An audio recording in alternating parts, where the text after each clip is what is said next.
ಪಾಲಿಗೆ ಇದೆಂತಹ ಸ್ಥಿತಿ ಬಂದೊದಗಿತು ನೋಡಿದರು. ಅನುದಿನವೂ ಹೊಸತನ್ನೇ ಬಯಸುವ, ಹೊಸ ವಿಚಾರಗಳನ್ನೇ ಚರ್ಚಿಸುವ, ದಿನದಿನವೂ ಹೊಸ ಹಾದಿಯಲ್ಲಿಯೇ ಸಾಗುವ ಈ ಸಾಲ್ವ ಇಂದು ಹಳೆಯ ವಿಷಯದ ಕುರಿತಾಗಿಯೇ ಕೆದಕಿ ಚಿಂತಿಸುವ, ಚಿಂತನೆಯನ್ನು ನಡೆಸುವ ಸಂದರ್ಭ ಬಂದು ಹೋಯಿತಲ್ಲ. ಇಂತಹ ಸ್ಥಿತಿ ಅಂತ ಕರೆದದ್ದು ಇದನ್ನೇ, ಮತ್ತೇನನ್ನೂ ಅಲ್ಲ. ಹಳೆಯದನ್ನು ಕೆದಕುವುದು ಒಂದರ್ಥದಲ್ಲಿ ಒಳ್ಳೆಯದೇ. ಕಾರಣ ಮೊನ್ನೆಯ ಪ್ರಕರಣ ನಿಮಗೂ ತಿಳಿದೇ ಇದೆ. ಹೆಣ್ಣು ಸಾಲ್ವನಿಗೆ ದ್ರೋಹವನ್ನ ಮಾಡಿತ್ತು. ನೋಡುಗರ ಕಣ್ಣಿಗೆ ಕೇವಲ ಹೆಣ್ಣು ಸಾಲ್ವನಿಗೆ ದ್ರೋಹವನ್ನು ಮಾಡಿ ಹೋದಳು. ನಾವು ಕೆಲ ಕಾಲದ ಬಳಿಕ ಅಲ್ಲ, ಕೆಲ ಕಾಲದವರೆಗೆ ತರ್ಕಿಸಿದಾಗ ಇದರ ಹಿಂದಿನ ರಾಜಕೀಯ ಕುತಂತ್ರ ಅರ್ಥವಾಯಿತು ನೋಡಿ. ಖಂಡಿತವಾಗಿ ಇದು ಹೆಣ್ಣೋರ್ವಳಿಂದ ಆದ ಕಾರ್ಯವೇ ಅಲ್ಲ, ಕುಟಿಲ ರಾಜಕಾರಣಿಯೊಬ್ಬನ ಜಾಲ ಇದು ಅಂತ ಅರ್ಥ ಆಯಿತು. ಕಾರಣ ಪ್ರಪಂಚ ಮುಖದಲ್ಲಿ ಜಗದೇಕ ವೀರನಾಗಿ ಕಾಣಿಸಿಕೊಂಡವ ಭೀಷ್ಮ ಅಲ್ಲವೇ? ವರ್ತಮಾನ ಕಾಲದಲ್ಲಿ ಅವನಿಗೆ ಸಮದಂಡಿಯಾಗಿ ಬೆಳೆದವ ಸಾಲ್ವ. ಈ ಕಾಶಿರಾಜ ಪ್ರತಾಪಸೇನ ಇದನ್ನೇ ವಿಚಾರ ಮಾಡಿದ. ಪ್ರಪಂಚದಲ್ಲಿ ಒಬ್ಬನೇ ವೀರ ಉಳಿದ ಅಂತಾದ್ರೆ ಅವನನ್ನು ಏನೂ ಮಾಡುವುದಕ್ಕೆ ಸಾಧ್ಯ ಇಲ್ಲ. ಈ ಹೊತ್ತಿನಲ್ಲಿ ಇಬ್ಬರು ವೀರರಿದ್ದಾರೆ, ಅವರ ಒಳಗೆ ಕಲಹವನ್ನು ಉಂಟು ಮಾಡಿದರೆ ಒಬ್ಬನಿಗೆ ಸೋಲಾಗ್ತದೆ ತಾನೆ. ಸೋತವ ಅವಮಾನಿತನಾಗ್ತಾನೆ, ಹಿನ್ನೆಲೆಗೆ ತಳ್ಳಲ್ಪಡ್ತಾನೆ. ಹಾಗಿದ್ರೆ ಗೆದ್ದವನನ್ನು ತನ್ನೊಳಗೆ ಮಾಡಿಕೊಳ್ಳಬೇಕು. ಇದೇ ಉದ್ದೇಶವನ್ನಿಟ್ಟು ವಿಕ್ರಮವನ್ನೇ ಪಣವನ್ನಾಗಿಸಿ ಸ್ವಯಂವರ ಕಾರ್ಯಕ್ಕೆ ಅವ ತೊಡಗಿಕೊಂಡದ್ದು. ಇದಕ್ಕೆ ಸಾಕ್ಷಿಯೂ ಉಂಟು ಸ್ವಾಮಿ. ಎಲ್ಲರಿಗೂ ಲೇಖನವನ್ನು ಕಳುಹಿದ, ಹೌದಾ? ಸಾಲ್ವನಿಗೆ ಕಳುಹಿದನೋ? ವಿಕ್ರಮವೇ ಪಣ ಹೌದು ಅಂತಾದರೆ ಪರಮ ವಿಕ್ರಮಿಯಾದ ನನಗೂ ಲೇಖನವನ್ನು ಅವ ಕಳುಹಬೇಕಿತ್ತು. ಹಾಗೆ ಕಳುಹಲಿಲ್ಲ. ಕಾರಣ ಇಷ್ಟೇ, ಸಾಲ್ವ ಪರಾಕ್ರಮಿಯೇ ಅಂತಾದರೆ ತನಗೆ ಕರೆ ಬರದೆ ಹೋದಾಗ ಅವ ಅದನ್ನು ಅವಮಾನ ಅಂತ ಭಾವಿಸಬೇಕು. ಹೀಗೆ ಅವಮಾನಿತನಾದ ಸಾಲ್ವ ಕೋಪದಿಂದ ತನ್ನೆಡೆಗಾಗಿ ಬರಬೇಕು.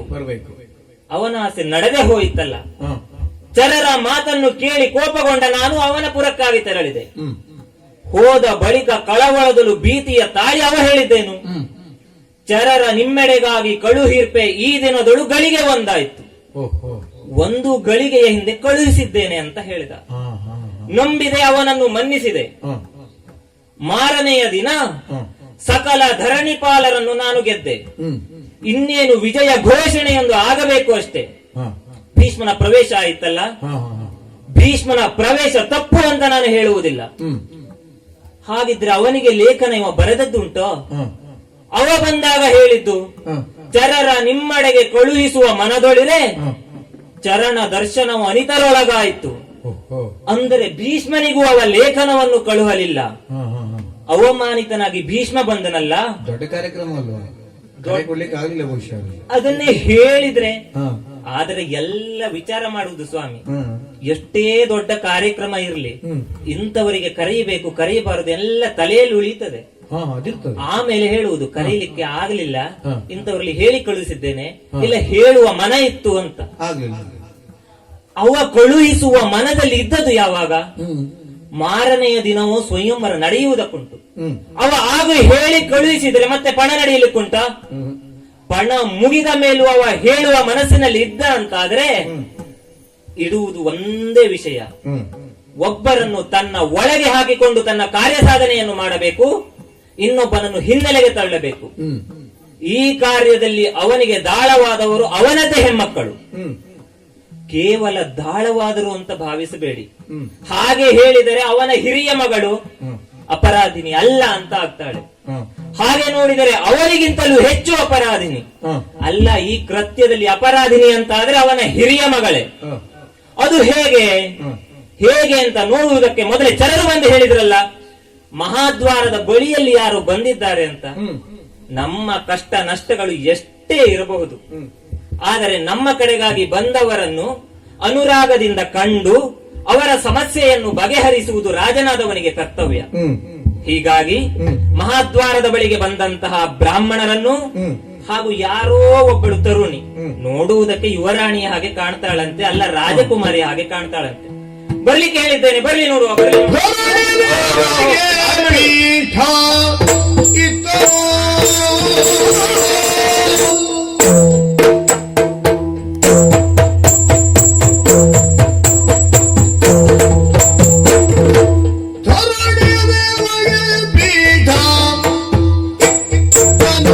ಬ್ರಾಹ್ಮಣರೇ ಬರಬೇಕು ಬರಬೇಕು. ಸರ್ವೇಶ ಇದೋ ದರ್ಭಾಸನವನ್ನು ನಿಂತಿದ್ದೇನೆ, ಕುಳಿತುಕೊಳ್ಳಬೇಕು.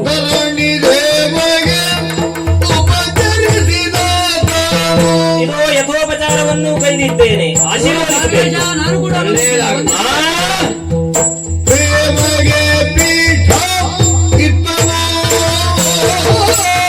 ನೀವು ಒಬ್ಬರೇ ಬಂದದ್ದಲ್ಲ,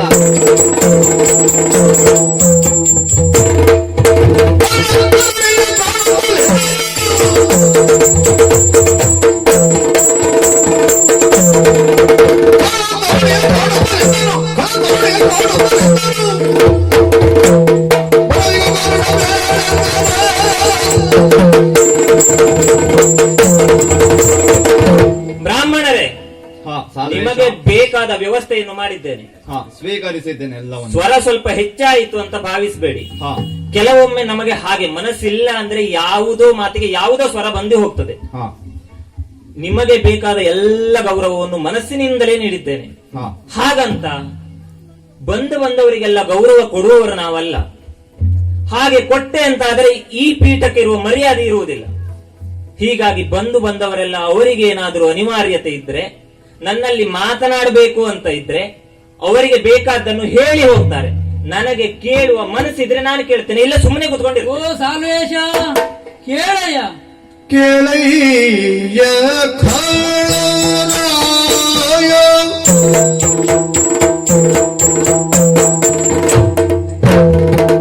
ಕೇಳಯ್ಯ ಕಳರಾಯ ಪೂರ್ವದಲ್ಲಿ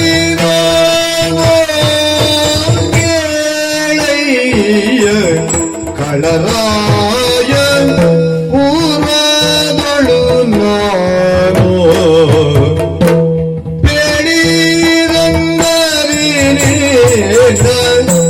ಬಯಸಿ ಬಂದಿಗೇನೋ ಬೇಡಿದಂದರಿ ನಿನ್ನ ಬಯಸಿ ಬಂದಿಗೇನೋ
ಕೋಡುಗೊಂಡಿದೆ ಮನವು ಒರಿಸನ್ನ ನೀರೇ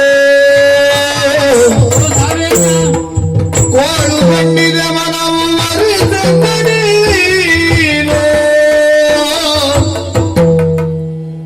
ಕೇಳಿಕೊಂಬೆನು ನಿನ್ನ ಧೈರ್ಯದಲ್ಲಿ ನಾನು ಕೇಳಿಕೊಂಬೆನು ನಿನ್ನ ಧೈರ್ಯದಲ್ಲಿ ನಾನು ಕೇಳಿಕೊಂಬೆನು ನಿನ್ನ ಧೈರ್ಯದಲ್ಲಿ ನಾನು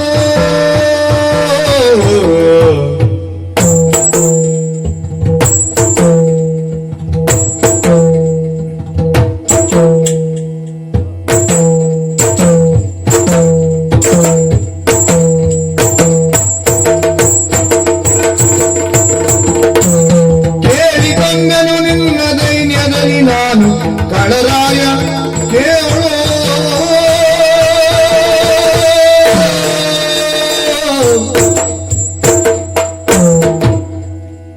ಓ ಸಾಲ್ವೇಶ, ಇದು ಮೊದಲಾಗಿ ನಿನ್ನ ಅಡಿಗೆ ವಂದಿಸಿಕೊಳ್ಳುತ್ತಾ ಇದ್ದೆ. ಯಾಕೆ ಮುಖ ತಿರುಗಿಸಿ ನನ್ನನ್ನು ನೋಡ್ತಾ ಇಲ್ಲ? ಎತ್ತಲು ನೋಡ್ತಾ ಇದ್ದಿ, ಕಣ್ಣಿನಿಂದ ಕೆಂಡ ನುಣ್ಣುಗಳನ್ನೇ ಉರುಳಿಸ್ತಾ ಇದ್ದೆ ಎನ್ನುವ ಹಾಗೆ ಕ್ರೋಧಾವಿಷ್ಟನಾಗಿ ಕುಳಿತಿದ್ದಿ. ಮಾತನಾಡಬಾರದೆ, ನನ್ನನ್ನು ನೋಡಬಾರದೆ. ಇದು ಬಂದವಳು ಬೇರೆ ಯಾರೂ ಅಲ್ಲ, ನಿನ್ನನ್ನು ಮೆಚ್ಚಿದಂತ, ನಿನ್ನ ಮಡದಿಯಾಗಲು ಇಚ್ಛಿಸಿದಂತ ಕಾಶಿರಾಜಪುತ್ರಿ ಅಂಬೆ ಬಂದಿದ್ದೇನೆ. ಅಂದು ವನದಲ್ಲಿ ವನವಿಹಾರಾರ್ಥವಾಗಿ ಹೋದಂತಹ ಸಂದರ್ಭದಲ್ಲಿ ಭೇಟಿಯಾದಂತಹ ನೀನು ನನ್ನನ್ನೇ ವಿವಾಹವಾಗ್ತೇನೆ ಎನ್ನುವ ಹಾಗೆ ಮಾತು ಕೊಟ್ಟಿದ್ದೆ. ನಾನು ಸಹ ನಿನ್ನನ್ನೇ ಮದುವೆ ಆಗ್ತೇನೆ ಎಂಬ ನಂಬಿಕೆಯನ್ನಿತ್ತಿದ್ದೆ. ಹಾಗಾಗಿ ಆ ಮಾತಿನಂತೆ ನಿನ್ನನ್ನು ಕಾಣುವುದಕ್ಕಾಗಿ, ನಿನ್ನನ್ನು ಸೇರುವುದಕ್ಕಾಗಿ ಆತುರತೆಯಿಂದ ಕಾತುರತೆಯಿಂದ ಓಡೋಡಿ ಬಂದಿದ್ದೇನೆ. ಸಾಲ್ವಾ, ನನ್ನನ್ನು ಪರಿಗ್ರಹಿಸು. ಎಂಥ ಮಾತಾಡ್ತೀಯ ನೀನು? ಇಂಥ ಮಾತೆ ಎಂಥ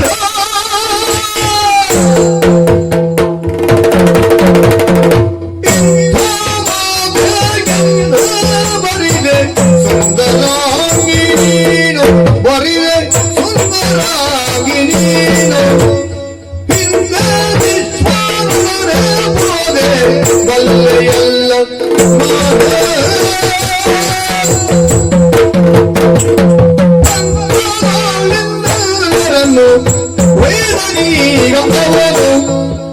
ಪಂಚದಿ ನಿಮ್ಮೆಲ್ಲರಿಗೆಲ್ಲೂ ಒಯ್ದನೀಗನವನು.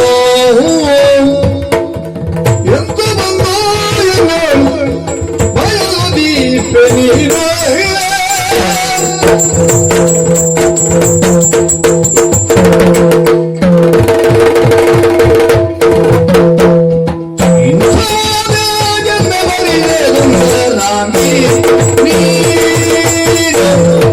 ಎಲ್ಲ ಹೆಣ್ಣೆ, ಸಾಲ್ವ ಭೂಪತಿ, ನಿನ್ನ ಹೆಸರನ್ನು ಹೇಳುವುದಕ್ಕೂ ನನಗೆ ಮನಸ್ಸಾಗುವುದಿಲ್ಲ. ಯಾರು? ನಿನ್ನ ಹೆಸರನ್ನು ಯಾರು ಹೇಳಿದರೂ ನನ್ನ ಮೈ ಮನಗಳು ಕೋಪದಿಂದ ಕಂಪಿಸುತ್ತವೆ. ನೀನು ಮಾಡಿದ ಕಾರ್ಯ ಅಂತಹದ್ದು. ನೀನು ಮಾಡಿದ ದ್ರೋಹದಿಂದ ನಮ್ಮ ಸಮಸ್ತ ದೇಶದ ಶಬ್ದಕೋಶಗಳಲ್ಲಿ ತಾಯಿ ಎನ್ನುವುದಕ್ಕೆ ನಿನ್ನದೇ ಹೆಸರಿನ ಒಂದು ಸಮಾನಾರ್ಥಕ ಪದ ಉಂಟು. ಅದನ್ನು ತೆಗೆದು ಹಾಕ್ಲಿಕ್ಕೆ ಹೇಳಿದ್ದೇನೆ.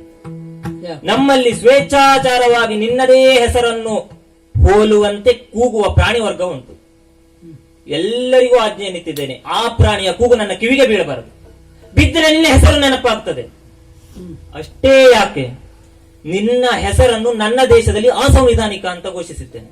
ಯಾರು ಆ ಹೆಸರನ್ನು ಕರೆಯಕೂಡದು, ತಮ್ಮ ಮಕ್ಕಳಿಗೆ ಇಡಕೂಡದು. ಈಗ ನೀನೇ ಬಂದಿರುವುದರಿಂದ ಒಂದು ಸಣ್ಣ ತಿದ್ದುಪಡಿ. ಅನಿವಾರ್ಯ ಸಂದರ್ಭದಲ್ಲಿ ಮಹಾರಾಜರು ಮಾತ್ರ ಬಳಸಬಹುದು, ಕೆಲ ಸಮಯದವರೆಗೆ ಮಾತ್ರ. ಮಾಡಿದ್ದು ನೀನೇ ಅಲ್ವೋ? ಅಂದು ಏನು ಮಾಡಿದೆ? ನನ್ನ ಅನುಜಯರ ಭೂಲಲಾಮರಿ ಯಾರಿಗಿತ್ತರಿಯಲಿ ನಾನಿನ್ನ ಓಲೈಸಿ ಒಲಿಸುವೆನು. ನೀನೇ ಅಲ್ವೋ ಹೇಳಿದ ಮಾತು? ಅದಕ್ಕಾಗಿಯೇ ಬಂದಿದ್ದಲ್ವ ಈಗ? ಅದೇ ರೀತಿ ನಡೆದೆಯೋ? ಪೂರ್ವದಿಂದಲೂ ಅದೇ ರೀತಿ ನಡೆದೆಯೋ ಅಂತ ನೋಡಿದ್ರೆ ಖಂಡಿತವಾಗಿಯೂ ಇಲ್ಲ. ನೀನೇ ಹೇಳು, ನಡೆದಿಯೋ? ನಡೆದೆ ಅಂತಾದ್ರೆ ಈಗ ಹೊಳಿತಾ ಉಂಟು ನನಗೆ. ನೀನು ಹೇಳಿದ್ದೇನು? ಎನ್ನ ಅನುಜಯರ ಭೂಲಲಾಮರಿ ಯಾರಿಗಿತ್ತರಿಯಲಿ, ನನ್ನ ತಂಗಿಯರ ಯಾರಿಗೆ ಕೊಟ್ರೆ ಕೊಡ್ಲಿ, ನಾನ್ ನಿನ್ನ ಓಲೈಸಿ ಒಲಿಸುವೆನು. ಅಂದ್ರೆ ನನ್ನ ಓಲೈಕೆ ನೀನು ಮಾಡುವುದ? ಬೇರೆಯವರೊಟ್ಟಿಗೆ ಹೋಗುವುದಿಲ್ಲ ಅಂತ ನೀನ್ ಮಾತು ಕೊಟ್ಟಿದ್ದೆ ಅಲ್ಲ. ಮದುವೆ ಆಗುವುದಾರ ಮಾತ್ರ ಸಾಲು, ನನ್ನ ಹೋಗುವುದು ಬೇರೆಯವರೊಟ್ಟಿಗಲ್ಲ ಅಂತ ಹೇಳಿಲ್ಲ ನೀನು. ಛೇ, ಸುಂದರಾಂಗಿ ಮತ್ತೆ ಹೇಳಬಾರದು ಸುಂದರಾಂಗಿ ಅಂತ. ಒಮ್ಮೆ ಪರಮ ಸುಂದರಿ ಅಂತ ಹೇಳಿ ಮೋಸ ಹೋಗಿದ್ದೇನೆ. ಸಂಸ್ಕಾರ ಒಳ್ಳೆಯ ಶಬ್ದಗಳೇ ಬರ್ತವೆ, ಏನ್ ಮಾಡುವುದು? ಬಿಡು, ತಪ್ಪಿದೆ ಅಲ್ವಾ ಮಾತನ್ನ? ಮಾತು ತಪ್ಪಿದವಳು ಹೋದದ್ದು ಯಾರೊಟ್ಟಿಗೆ? ಭೀಷ್ಮನೊಟ್ಟಿಗೆ. 3 ಲೋಕಗಳೇ ಅವನ ಪರಾಕ್ರಮಕ್ಕೆ ಬೆರಗಾಗ್ತವೆ. ಅವನನ್ನು ಎದುರಿಸಿ ನಿಲ್ಲಬಲ್ಲ ಗಂಡು ಮತ್ತೊಬ್ಬ ಇಲ್ಲ. ಮತ್ತೆ ನಾನೆಂತದ್ದು? ನೀನು ನನ್ನ ಬಳಿಗಾಗಿ ಬಂದದ್ದು ಯಾಕೆ? ಮತ್ತೊಂದೆಂತ ಹೇಳಿದೆ? ಕೋಳುಗೊಂಡುದು ಮನವ. ಖಂಡಿತವಾಗಿ ಅಲ್ಲ, ಅದು ಕೊಳಕುಗೊಂಡುದು ಮನವು. ನಿನ್ನ ಮನಸ್ಸು ಸಂಪೂರ್ಣವಾಗಿ ಹಾಳಾಗಿ ಹೋಗಿದೆ. ಕೆಲ ಕಾಲ ಅದರ ಸಂಘವನ್ನು ಮಾಡಿದ್ದರಿಂದ ಇಂದು ನನ್ನ ಮನಸ್ಸು ಕೂಡ ಹಾಳಾಗಿದೆ. ಬರಿದೆ ಇಂಥ ಮಾತುಗಳನ್ನು ಆಡುವುದು ಬೇಡ. ನಡೆ ಭೀಷ್ಮನಲ್ಲಿಗೆ. ಹಿಂದೆನೋ ಭೀಷ್ಮನಳು ಮನ ಬಿಡದೆ ನಿನ್ನ, ಹಿಂದೆನೋ ಭೀಷ್ಮನಳು ಮನ ಬಿಡದೆ ನಿನ್ನ, ಸುಂದರತ್ವಕ್ಕೆ ಮೆಚ್ಚಿಕೊಂಡಿದ್ದಳೆನ್ನ, ಮಂದಮತಿ ಅಪಗರಿಸಿಕೊಂಡು ಈದನವನು ಆ ಮಂದಮತಿ, ಮಂದಮತಿ ಕೊಂಡೊಯ್ದನವನು ಬಂದಿಗೆನು ಬಿಡದೆನ್ನ ವರಿಸಯ್ಯ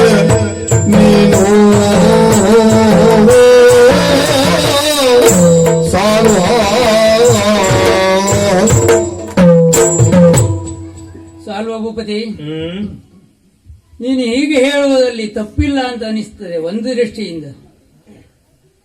ನಿನ್ನ ಜೊತೆಯಲ್ಲಿ ಆಗಲೇ ನಾನು ಬರಬೇಕಿತ್ತು, ಬಂದರೆ ಸರಿ ಇತ್ತು ಒಂದು ನೆಲೆಯಲ್ಲಿ, ಹೌದು. ಆದರೆ ನನ್ನ ಪರಿಸ್ಥಿತಿಯನ್ನು ನೀನು ಸ್ವಲ್ಪ ಅವಲೋಕಿಸಬೇಕಲ್ವೇ? ಆ ರಣಾಂಗಣದಲ್ಲಿ ಹೋರಾಡುತ್ತಿರುವಂತಹ ಸಂದರ್ಭದಲ್ಲಿ ಭೀಷ್ಮನ ಪ್ರವೇಶ ಅಲ್ಲಿಗಾಯಿತು. ಆ ಸಂದರ್ಭದಲ್ಲಿ ನಾನು ಏನು, ನಮ್ಮ ತಂದೆಯಾದಂತಹ ಪ್ರತಾಪಸೇನರೇ ಗಡಗುಟ್ಟಿ ನಡುಗಿ ಅವನ ಕಾಲಿಗೆ ಬಿದ್ದು ಶರಣಾಗತರಾದರು. ಹೆಣ್ಣಾದಂತ ನಾನು ಏನು ಮಾಡಬಹುದಿತ್ತು ಆ ಸಂದರ್ಭದಲ್ಲಿ? ನಾನು ಏನು, ಹೆಚ್ಚೇಕೆ ಕೂಡಿದಂತಹ ಸಮಸ್ತ ಧರಣಿಪಾಲರೆಲ್ಲ ಭೀಷ್ಮನಿಗೆ ಶರಣಾಗಿ ಭೀಷ್ಮನಿಗೆ ಜಯ ಎನ್ನುತ್ತಿರುವಂತಹ ಸಂದರ್ಭದಲ್ಲಿ ಅವನ ರುದ್ರ ರೂಪಕ್ಕೆ ಹೆದರಿದಂತಹ ನಾನು ಅವನ ರಥವೇರಿ ಹೋದದ್ದು ಹೌದು, ಅಲ್ಲ ಅಂತ ನಾನು ಹೇಳುವುದಿಲ್ಲ. ಆದರೆ ಮನಸಾರೆ ಮನವಿಟ್ಟು ಭೀಷ್ಮನ ಜೊತೆಗೆ ಹೋಗಿದ್ದಲ್ಲ. ಅಷ್ಟೇ ಅಲ್ಲ, ಭೀಷ್ಮನ ಜೊತೆಗೆ ಹೋದದ್ದು ಮಾತ್ರ ಹೌದು ಹೊರತಾಗಿ ಭೀಷ್ಮನನ್ನು ಬೆರೆತು ಬಂದದ್ದು ಅಲ್ಲ. ಭೀಷ್ಮನಿಗೆ ಹೇಳಿ ಅವನ ಅನುಜ್ಞೆಯನ್ನು ಪಡೆದು ಈ ಬ್ರಾಹ್ಮಣರನ್ನು ಜೊತೆಗೂಡಿಕೊಂಡು ಬಂದವಳಿದ್ದೇನೆ ನಾನಯ್ಯ. ಅನ್ಯತಾ ಭಾವಿಸಬೇಡ, ನನ್ನನ್ನು ಪರಿಗ್ರಹಿಸಯ್ಯ, ಪರಿಗ್ರಹಿಸು. ಈ ಮಾತನ್ನ ನಂಬೇಕಾ?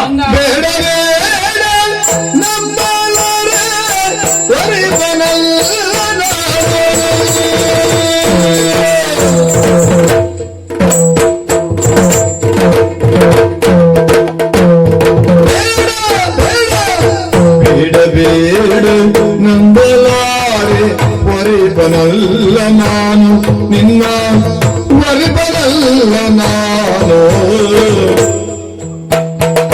ಮೂಢ ಮಾತಿನಿಂದ ಕಣ್ಣ ಕಟ್ಟಬೇಡ ನೀನು, ಮೂಢ ಮಾತಿನಿಂದ ಕಣ್ಣ ಕಟ್ಟಬೇಡ ನೀನು.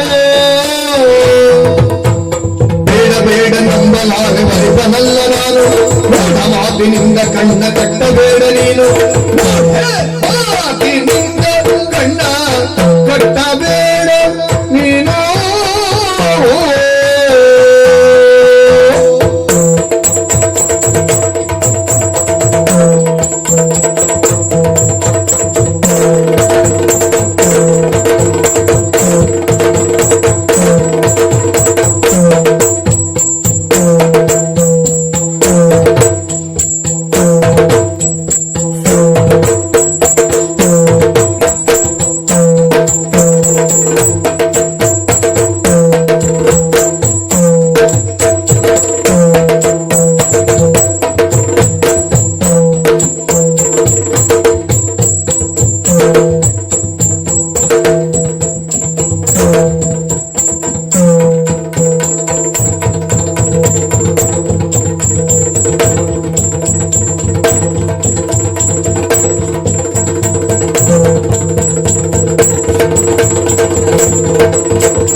ಕಟ್ಟಬೇಡ ನೀನು,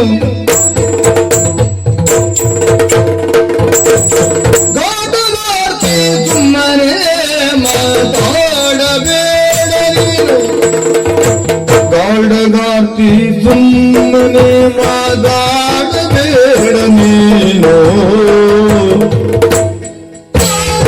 ನಮಗಯ್ಯ ಶಿಕ್ಷೆ ಅನುಭವಿಸುವೆ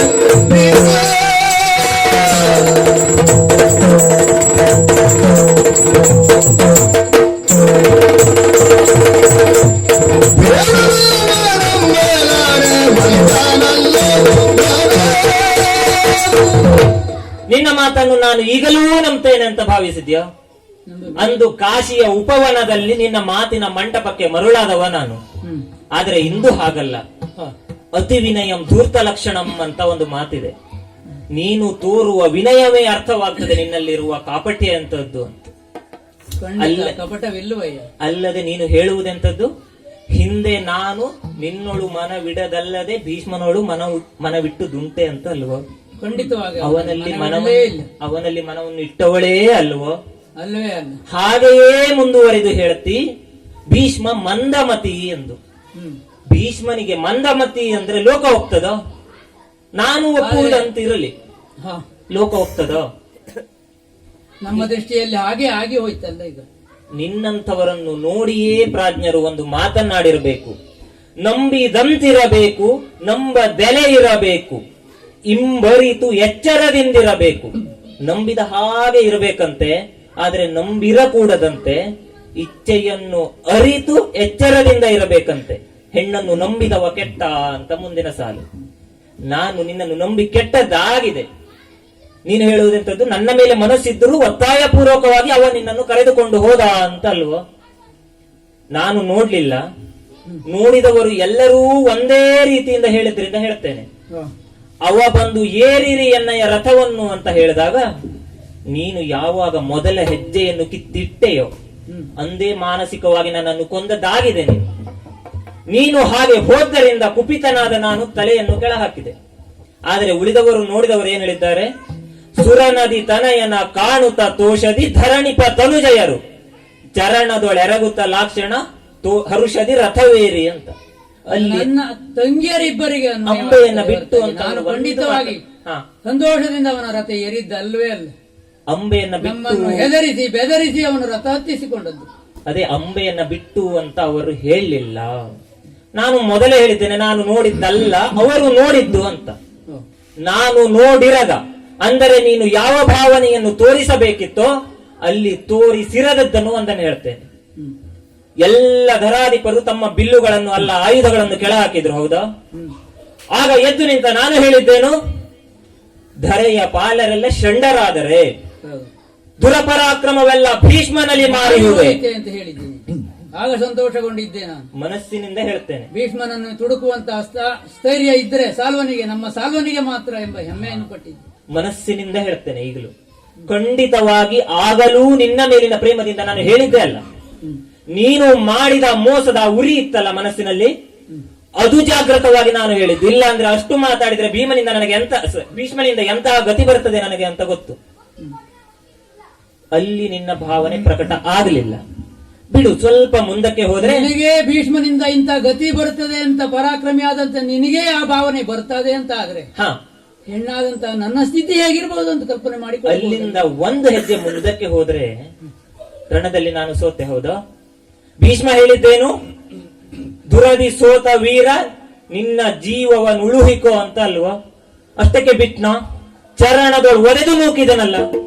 ಅವಮಾನ ಅಲ್ಲಿ, ಅವಮಾನ ಆದ್ದು ಅವನಿಂದಲ್ಲ, ಖಂಡಿತವಾಗಿ ಅವಮಾನ ಆದ್ದು ಅಲ್ಲಿಯೇ ನಿನ್ನಿಂದಲೇ. ಯಾಕೆ? ಆ ಕ್ಷಣದಲ್ಲಿಯೂ ನಿನಗೆ ನನ್ನ ಮೇಲೆ ಯಾವುದೋ ಒಂದು ಪ್ರೇಮ ಭಾವ ಇತ್ತು ಅಂತ ಆದ್ರೆ, ಸ್ವಾಮಿ ಒಂದು ನಿಮಿಷ ತಡೀರಿ ಅಂತ ಭೀಷ್ಮನಲ್ಲಿ ಹೇಳ್ಬಹುದಿತ್ತು. ಬೇಡ, ಭೀಷ್ಮಾಚಾರ್ಯ ಭೀಷ್ಮನನ್ನು ತಡೆಯುವಂತ ನಿಲ್ಲಿಸುವಂತ ಸ್ಥೈರ್ಯವಾಗಲಿ ಧೈರ್ಯವಾಗಲಿ ಆ ಸಂದರ್ಭದಲ್ಲಿ ಹೆಣ್ಣಾದ ನನ್ನನ್ನು ಬಿಡು ಆ ಸಭೆಯಲ್ಲಿದ್ದ ಯಾರಿಗಾದರೂ ಇತ್ತೋ ಸಾಲ್ವ? ಬೇಡ, ಅಷ್ಟು ಹೇಳುವುದು ಬೇಡ ಭೀಷ್ಮಾಚಾರ್ಯ.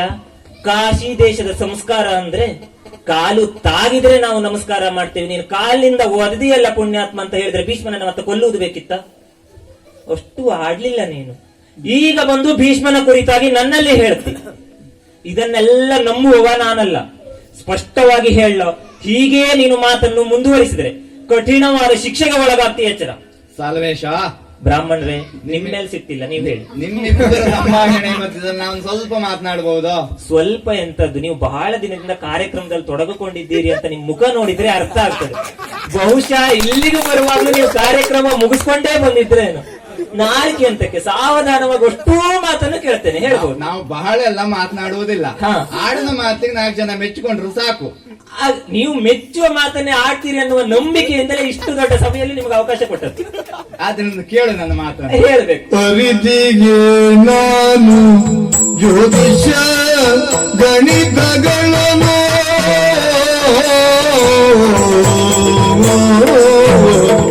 ಅರಿತಿಗೆ ನಾನು ಜ್ಯೋತಿಷ ಗಣಿತವನ್ನು ಅರಿತಿಗೆ ನಾನು ಜ್ಯೋತಿಷ ಗಣಿತಗಳನ್ನು ಪರಿಶೋಧಿಸಲು ನಿಮ್ಮಿಬ್ಬರಿಗೆ ಪರಿಶೋಧಿಸಲು ನಿಮ್ಮಿಬ್ಬರಿಗೆ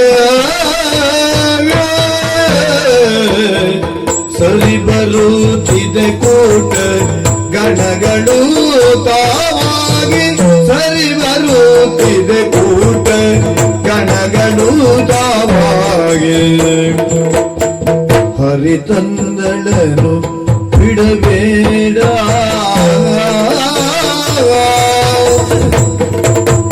ಐದಿಗೆ ನಾನು ಜ್ಯೋತಿಷ್ಯ ಗಣಿತಗಳನ್ನು ಪರಿಶೋಧಿಸಲು ನಿಮ್ಮಿಬ್ಬರಿಗೆ ಅರೀತಿಗೆ ನಾನು ಜ್ಯೋತಿಷ್ಯ ಗಣಿತಗಳ ಪರಿಶೋಧಿಸಲು ನಿಮ್ಮಿಬ್ಬರಿಗೆ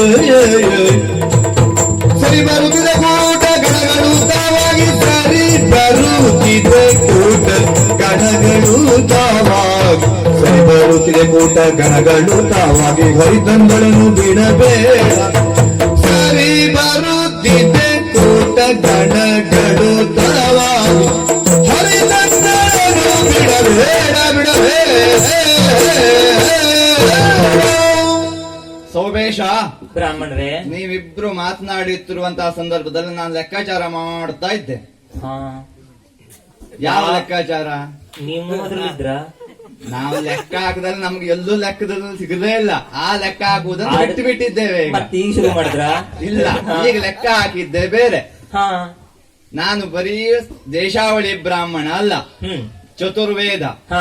ಶಾಸ್ತ್ರ, ಹಾ. ಜ್ಯೋತಿಷ್ಯವನ್ನು ಅಧ್ಯಯನ ಮಾಡಿದವ. ನಿಮ್ಮ ಮುಖದ ತೇಜವನ್ನು ಕಂಡಾಗಲೇ ವಿಪ್ರೋತ್ತಮರು ಅಂತ ಅರ್ಥ ಆಗ್ತದೆ. ಕೆಲವೊಬ್ರು ಜಾತಕವನ್ನು ನೋಡಿ ಹೇಳ್ತಾರೆ, ಕೆಲವೊಬ್ರು ಪ್ರಶ್ನೆ ನೋಡಿ ಹೇಳ್ತಾರೆ, ಹಾ. ಕೆಲವೊಬ್ರು ಕವಡೆಯನ್ನು ಹಾಕಿ ನೋಡಿ ಹೇಳ್ತಾರೆ, ಹಾ. ಕೆಲವೊಬ್ರು ಹಸ್ತವನ್ನು ನೋಡಿ ಹೇಳ್ತಾರೆ, ಕೆಲವೊಬ್ರು ಏನೂ ಇಲ್ಲದೆ ಹೋದ್ರು ಹೇಳ್ತಾರೆ. ಹೇಳ್ತಾರೆ. ಆದ್ರೆ ನಾನು ಹಾಗಲ್ಲ, ಹಾ. ಮುಖವನ್ನು ನೋಡಿಯೂ ಜ್ಯೋತಿಷ್ಯವನ್ನು ಹೇಳುತ್ತೇನೆ. ಓಹೋ, ಹೊಸದು ಇದು. ನಿಮ್ಮಿಬ್ಬರ ಮುಖವನ್ನು ನೋಡುವಾಗ ಹಾ. ನಿಮ್ಮಿಬ್ಬರ ಕೂಟ, ಹ್ಮ್. ಗಣ, ರಾಶಿ, ನಕ್ಷತ್ರ ಹ್ಮ್. ಇವೆಲ್ಲವೂ ಒಂದಕ್ಕೊಂದು ಹೊಂದಾಣಿಕೆ ಬರುತ್ತಾ ಉಂಟು. ಹಾ, ಹಾ. ಆದ್ದರಿಂದ ನೀವಿಬ್ಬರು ಮದುವೆಯಾದ್ರಿ ಅಂತ ಆದ್ರೆ ಹಾ, ರತಿ ಮನ್ಮಥರು ಬಿಡು, ಹಾ. ಲಕ್ಷ್ಮೀನಾರಾಯಣರು ಅಲ್ಲ, ಹ್ಮ್. ಪಾರ್ವತಿ ಪರಮೇಶ್ವರರ ಹೆಸರನ್ನು ನಾಳೆ ಯಾರು ಹೇಳುವುದೇ ಇಲ್ಲ. ಹಾ, ಹಾ. ಅಂಬೆ ಮತ್ತು ಸಾಲ್ವರ ಆಗಿರಬೇಕು ದಂಪತಿಗಳು ಹಾ. ಹೇಳ್ತಾರೆ. ನಾಳೆ ನೀವು ಆದರ್ಶ ದಂಪತಿಗಳಾಗುವುದರಲ್ಲಿ ಅನುಮಾನವೇ ಇಲ್ಲ. ಹಾ.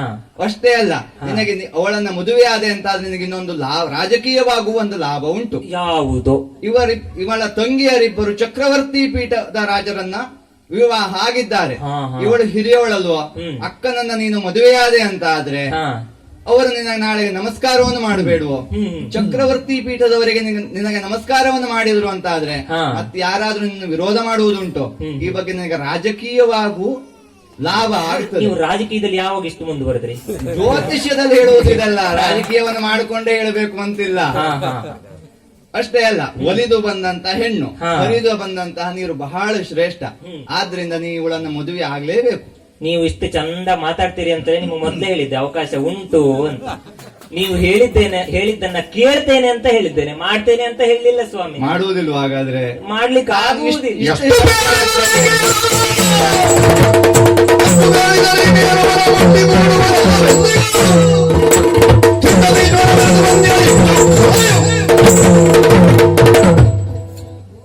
ಹಾ. ನೀನು ಇವಳನ್ನೇ ಮದುವೆ ಆಗಬೇಕು. ಯಾಕೆ? ಹ್ಮ್. ಇವಳು ಪರಿಶುದ್ಧಳು, ನೀವು ಅದ್ರ ಬಗ್ಗೆ ವಿಚಾರವನ್ನು ಮಾಡುವುದೇ ಬೇಡ. ಇವಳು ಎಷ್ಟು ಪರಿಶುದ್ಧಳು ಅಂತ ಆದ್ರೆ, ಹಾ. ಮನೆಯಲ್ಲಿ ಒಬ್ಬ ವಯಸ್ಸಾದ ವೃದ್ಧ ಇದ್ದಾನೆ ಅಂತ ಆದ್ರೆ ಹಾ, ಹಾ. ಅವನ ಕೈಯನ್ನು ಸಹಿತವಾಗಿ ಇವಳು ಹಿಡಿಯುವವಳಲ್ಲ. ಹಾ, ಹಾ. ಅವಳ ಪರಿಶುದ್ಧದ ಬಗ್ಗೆ ಹ್ಮ್. ನೀನು ವಿಚಾರ ಮಾಡುವುದೇ ಬೇಡ. ಹಾ. ಇನ್ನು ಧೈರ್ಯ, ಹಸ್ತಿನಾವತಿಯಲ್ಲಿ ಭೀಷ್ಮರ ಎದುರಿಗೆ ಮಾತನಾಡುವವರು ಯಾರು ಇಲ್ಲ, ಹಾ, ಹಾ. ಗಂಡಸರೇ ಮಾತನಾಡುವುದಿಲ್ಲ. ಹಾ. ಅಂತದರಲ್ಲಿ ಇವಳು ಹೆಣ್ಣಾದವಳು, ಹಾ. ಪರದೇಶದಿಂದ ಬಂದವಳು, ಹಾ. ಅವಳ ಎದುರಿಗೆ ಮಾತನಾಡಿದ್ದಾಳೆ ಅಂತ ಆದ್ರೆ ಹಾ. ಅವಳ ಸಾಮರ್ಥ್ಯದ ಬಗ್ಗೆ ನೀನು ವಿಚಾರ ಮಾಡುವುದೇ ಬೇಡ. ಅಲ್ಲ, ನನಗ್ ಗೊತ್ತುಂಟು ಅವಳು ಎಷ್ಟು ಪರಿಶುದ್ಧಳು ಅಂದ್ರೆ ಅಗ್ನಿ ಅಷ್ಟೇ ಪರಿಶುದ್ಧಳು. ಹೌದು. ಮುಟ್ಟಿದ್ರು ಸುಡ್ತಾಳೆ, ಹತ್ರ ಹೋದ್ರು ಬಿಸಿ ತಾಗ್ತದೆ. ಸ್ವಾಮಿ, ಹಾ. ಬ್ರಾಹ್ಮಣರ ಮೇಲೆ ಗೌರವ ನಮಗೂ ಉಂಟು. ಹಾ. ಅವರನ್ನು ಕಂಡಾಗ ನಾವು ಕರೆತರ್ತೇವೆ, ನಮ್ಮ ಹಣೆಯನ್ನು ಅವರ ಪಾದದ ಮೇಲೆ ಇಡ್ತೇವೆ, ಕಾಲನ್ನು ತೊಳೆದು ತೀರ್ಥವನ್ನು ಅಲ್ಲ, ನಾನು ಕುಡಿತೇವೆ. ಬಂದಾಗ ನೀನು ಅದನ್ನೆಲ್ಲ ಸತ್ಕಾರವನ್ನು ಮಾಡಿದ್ದೀಯಾ? ಅವರ ಮಾತಿನಿಂದ, ಅವರ ಧ್ವನಿಯಲ್ಲಿ ವೇದಗಳ ಅಕ್ಷರಗಳು ಅಡಗಿದೆ ಅಂತ ನಂಬಿದವರು ನಾವು. ಹಾ. ಅವರ ಮಾತನ್ನು ಮೀರುವುದಕ್ಕಿಲ್ಲ ಅನ್ನುವುದನ್ನು ಒಪ್ಪಿದವರು ನಾವು. ಹಾ. ಆದರೆ ನಿಮ್ಮ ಈ ಮಾತು ನಡೆಯುವುದಕ್ಕಿಲ್ಲ. ಹಾ. ಕಾರಣ ಅವಳ ಕುರಿತಾಗಿ ನಿಮಗೆ ಏನೂ ತಿಳಿದಿಲ್ಲ. ಎಲ್ಲಿಗೆ ನೀವು ಅವಳು ಪರಿಶುದ್ಧಳು ಅಂತ ಹೇಳಿದರೋ ಅಲ್ಲಿಗೆ ನಿಮ್ಮ ಜ್ಯೋತಿಷ್ಯ ನನಗೆ ಅರ್ಥ ಆಯಿತು. ಹಾ. ಸ್ವಾಮಿ, ನೀವು ಎಷ್ಟೇ ಹೇಳಿದರು ನಾನು ಇವಳನ್ನು ಮನ ಮುಟ್ಟಿ ಕೂಡುವುದಕ್ಕಾಗುವುದಿಲ್ಲ. ಕಾರಣ ಅಂದು ಇದೇ ಮನಸ್ಸಿನಿಂದ ನಾನು ಅವಳಲ್ಲಿ ಪ್ರೇಮ ನಿವೇದನೆಯನ್ನು ಮಾಡಿದ್ದೆ. ಕಾಮ ನಿವೇದನೆಗಾದರೆ ಮನಸ್ಸು ಬೇಡವೇ ಬೇಡ, ಆದರೆ ಮನದಿಂದ ಪ್ರೇಮ ನಿವೇದನೆಯನ್ನು ಮಾಡಿದರೂ ನನ್ನ ಮನಸ್ಸನ್ನು ಮುರಿದು ಹೋದವಳು ಇವಳು. ಮುರಿದ ಮನಸ್ಸು, ಒಡೆದ ಕನ್ನಡಿ ಮತ್ತೆ ಒಂದಾಗುವುದಕ್ಕೆ ಸಾಧ್ಯವೇ ಇಲ್ಲ. ಮತ್ತೆ ಏನು ಹೇಳಿದ್ರಿ, ಬಂದ ಹೆಣ್ಣನ್ನು ನೀರನ್ನು ಬಿಡಬಾರದು ಅಂತಲ್ಲ. ಬಹಳ ಶ್ರೇಷ್ಠ ಅದು. ಒಲಿದು ಬಂದ ಹೆಣ್ಣು, ಹರಿದು ಬಂದ ನೀರು. ಹ. ಅಲ್ಲ, ಅದು ಗತಿ ಇಲ್ಲದೆ ಹೋದ್ರೆ, ಹಾ. ನನ್ನಂತವರಿಗಲ್ಲ, ನಾನು ಇಲ್ಲದೆ ಹೋದ್ರೂ ಇರ್ತೇನೆ. ಹಾ. ಗತಿ ಇಲ್ಲದೆ ಹೋದ್ರೆ ಕೆಲವರು ಒಪ್ಪಿಕೊಳ್ಳಬಹುದು. ಇಂಥವರನ್ನು ನೋಡಿಯೇ ಸ್ವಾಮಿ ಒಂದೊಂದು ಮಾತನ್ನು ಹೇಳಿದ್ದಾರೆ. ಅಂಬುದಿಯ ಗಾಢವನು ಅಂದ್ರೆ ಸಮುದ್ರದ ಆಳವನ್ನು, ಅಂಬರದ ಮೇರೆಯನ್ನು ಆಕಾಶದ ವಿಸ್ತಾರ ಎಷ್ಟಿದೆ ಎನ್ನುವುದನ್ನು, ಶಂಭುವಿನ ಮಹಿಮೆಯನ್ನು ಪರಮೇಶ್ವರನ ಮಹಿಮೆ ಎಷ್ಟು ಎನ್ನುವುದನ್ನು, ಹಾಗೆಯೇ ಹೆಣ್ಣಿನ ಮನಸ್ಸನ್ನು ಅರ್ಥ ಮಾಡಿಕೊಳ್ಳುವುದಕ್ಕೆ ಸಾಧ್ಯವಿಲ್ಲವಂತೆ. ಅವಳು ಇಲ್ಲಿಗೆ ಬಂದಿದ್ದಾಳೆ ಎನ್ನುವಲ್ಲಿಗೆ ಇನ್ಯಾವುದೋ ಬೇರೆಯ ವಿಚಾರದಿಂದಲೇ ಬಂದಿದ್ದಾಳೆ ಎನ್ನುವುದು ಸ್ಪಷ್ಟ. ಅಂದು ದಿಟ್ಟ ಭೀಷ್ಮನೊಡನೆ ಹೋಗಿ ಅವನನ್ನು ಬೆರೆತು ಬಂದವಳನ್ನು ನಾನು ಮತ್ತೆ ಮದುವೆ ಆಗಬೇಕು, ಸಾಧ್ಯವಿಲ್ಲ ಸ್ವಾಮಿ. ಕರುಣಿಯದ ಕೇಳುತ್ತಲೆಂದಳು ಪರರ ಸ್ಪರ್ಶವಗೈಯಲಿಲ್ಲ,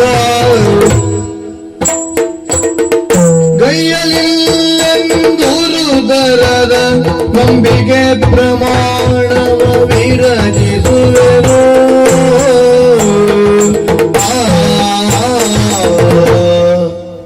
ಸಾಲ್ವೇಶ, ನನ್ನ ಮಾತನ್ನು ಬಿಡು.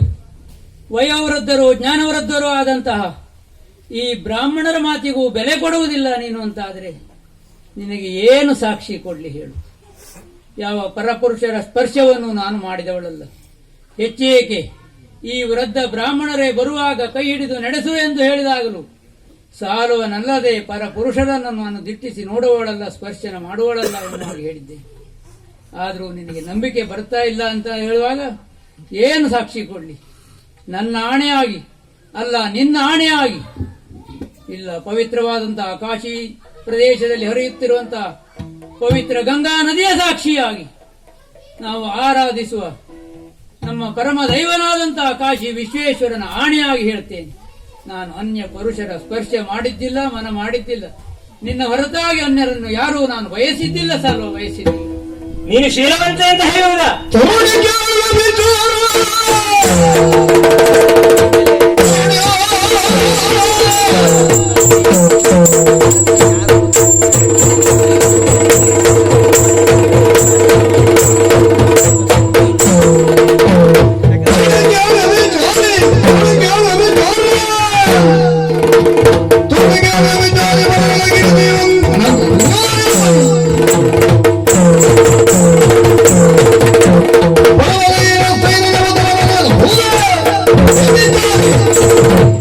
ಪ್ರಮಾಣ ಎನ್ನುವ ಶಬ್ದದ ಅರ್ಥ ಏನು?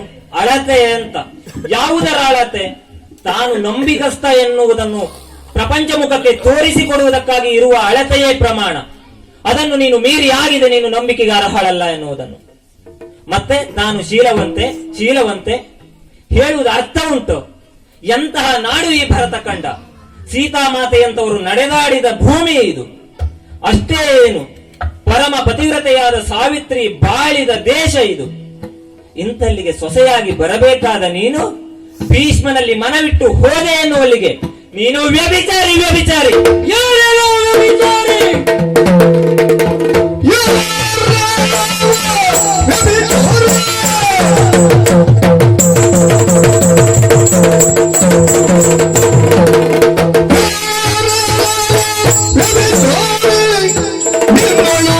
ಸಾರಿ ಬಂದೋದ ಇಟ್ಟು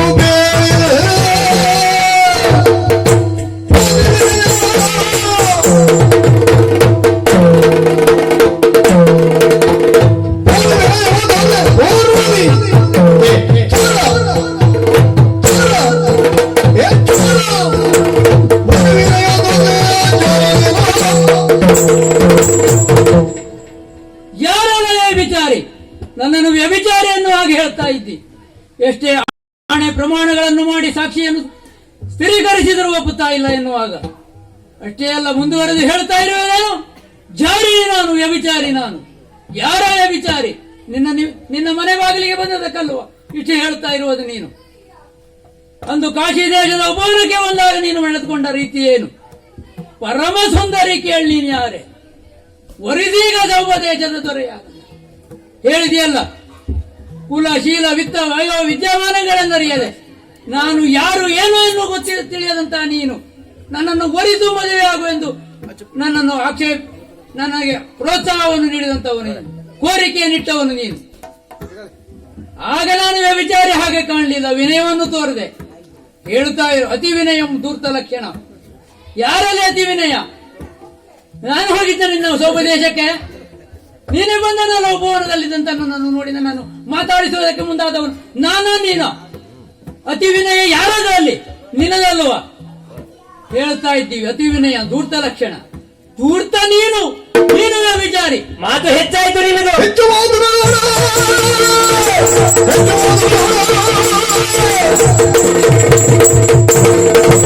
ಹೆಚ್ಚು ಮಾತನಾಡ, ಕೊಚ್ಚಿ ಕೊಚ್ಚಿ ಕೊಚ್ಚಿ ನೋಡಿ ಬಿಸುಡ.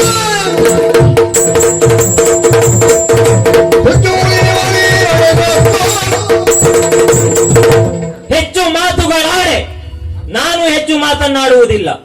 ಇದು ನನ್ನ ಸಭೆ. ಇಲ್ಲಿ ಯಾರು ಎಷ್ಟು ಮಾತನಾಡಬೇಕು, ಹೇಗೆ ಮಾತನಾಡಬೇಕು, ಏನನ್ನು ಮಾತನಾಡಬೇಕು ಅದನ್ನು ನಿರ್ಧರಿಸುವವ ನಾನು. ಇನ್ನು ನೀನು ಹೆಚ್ಚು ಮಾತನಾಡಿದರೆ ನಿನ್ನನ್ನು ಕೊಚ್ಚಿ ಕಳೆಯುತ್ತೇನೆ. ಹುಚ್ಚು ಮೂಳಿ ನಿವಾಳಿ ನಡೆ. ಬ್ರಾಹ್ಮಣರೇ, ಹಾ, ಇನ್ನು ಇಲ್ಲಿ ನಿಲ್ಲಬೇಕು ನಾವು. ನಿಲ್ಲುವುದು ಬೇಡ. ಹಾಗಾಗಿ ಹೇಳಿ ಹೋಗೋಣ. ಹೇಳಿ. ಅಲ್ಲ, ಏನು ಲಕ್ಷ್ಯವನ್ನು ಅಲಕ್ಷ್ಯ ಮಾಡಿದ್ಯೋ ಹೇಗೆ? ತರುಣಿನ ಬೇಳಿದ ದ್ರವ್ಯವನಿತ್ತರೆ, ತರುಣಿನ ಬೇಳಿದ ದ್ರವ್ಯವನಿತ್ತರೆ ಬರುವೆ ನಿನ್ನೊಡನೆಗಳು. ತರುಣಿನ ಬೇಳಿದ ದ್ರವ್ಯವನಿತ್ತರೆ ಬರುವೆ ನಿನ್ನೊಡನೆಗಳು. ಬರಿದೆಗೆ ಕರವೇ ಬರಿದೆಗೆ ಕರವೇ ನೀನು ಕೇಳಿದಾಗ ಹರುಷರಿಗೈದೆ.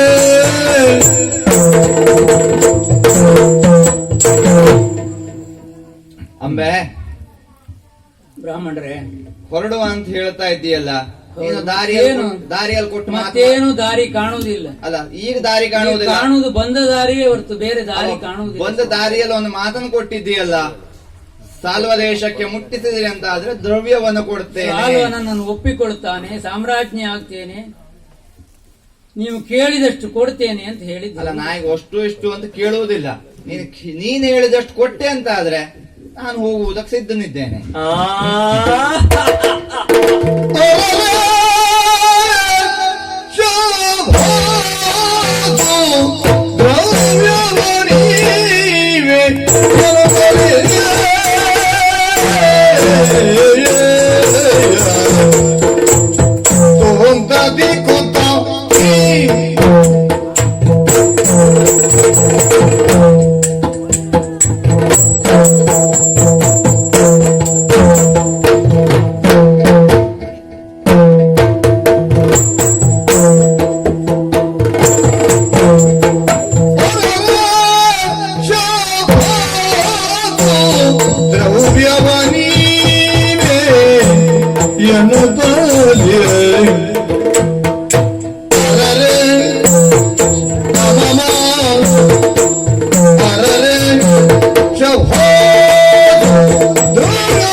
ದ್ರವ್ಯವ ಇವೆ ಎನ್ನುತ್ತಲಿ ಕರತಂದಳಿ ಬೆತ್ತನ, ಕರತಂದಳಿ ವಿಜನ.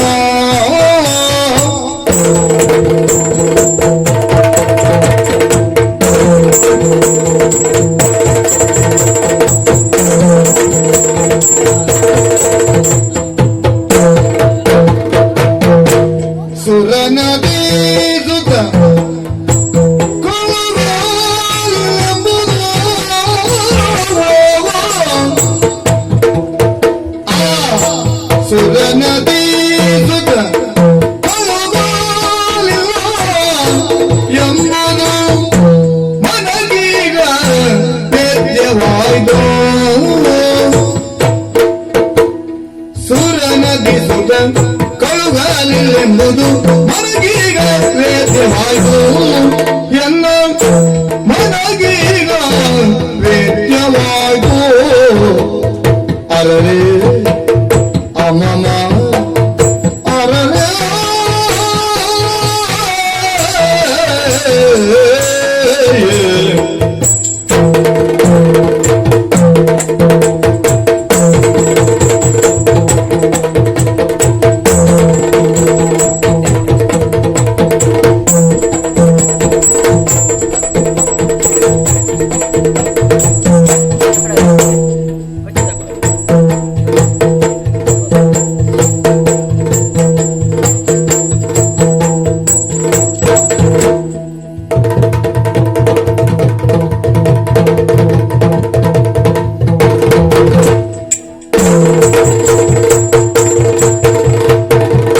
ಸುರನದೀಸುತ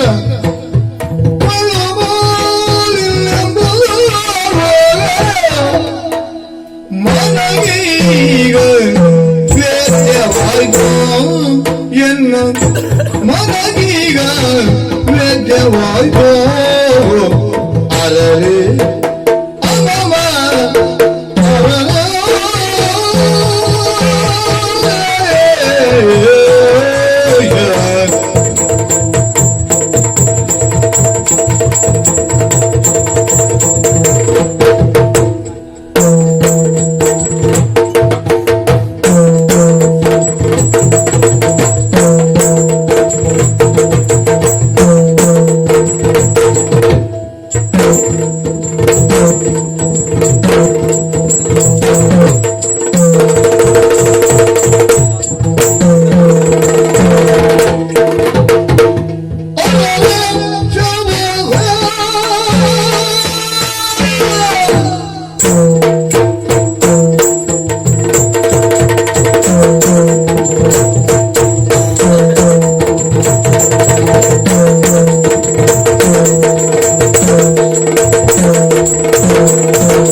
ಶಬಾಷಿ ಎನ್ಲೆ ಹೆಸರು ನಾನು ಹೇಳುವುದಿಲ್ಲ, ಶಾಸನ ಇದೆ.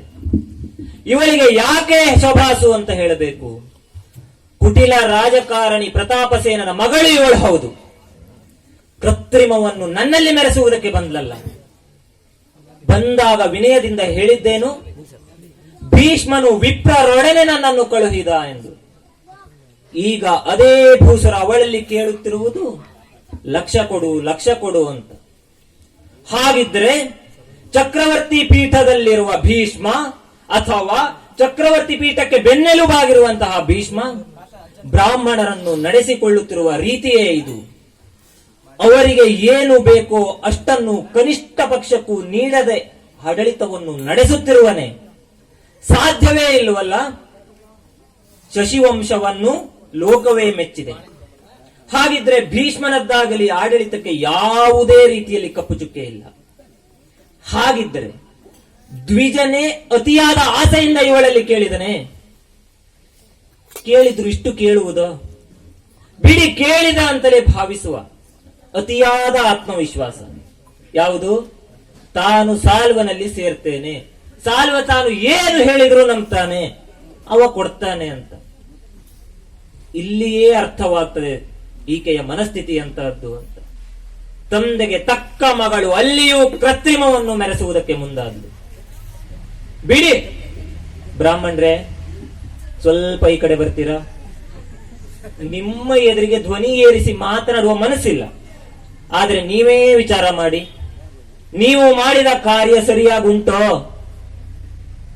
ನಿಮ್ಮದೇ ಮಗನಿಗೆ ಹೀಗೆ ವರ್ತಿಸಿದ ಹೆಣ್ಣನ್ನು ಕೊಡುವುದಿದ್ರೆ ನೀವು ಒಪ್ಪುತ್ತಿದ್ರೋ? ನೀವು ಮೊದಲೇ ಆಡಿದ ಮಾತನ್ನು ಒಮ್ಮೆ ಗ್ರಹಿಸಿ ಏನೆಲ್ಲ ಸಿಗ್ತದೆ ಅಂತ ಈಗ ಅದರ ಕುರಿತಾಗಿ ಚಿಂತನೆಯನ್ನು ಮಾಡಿ.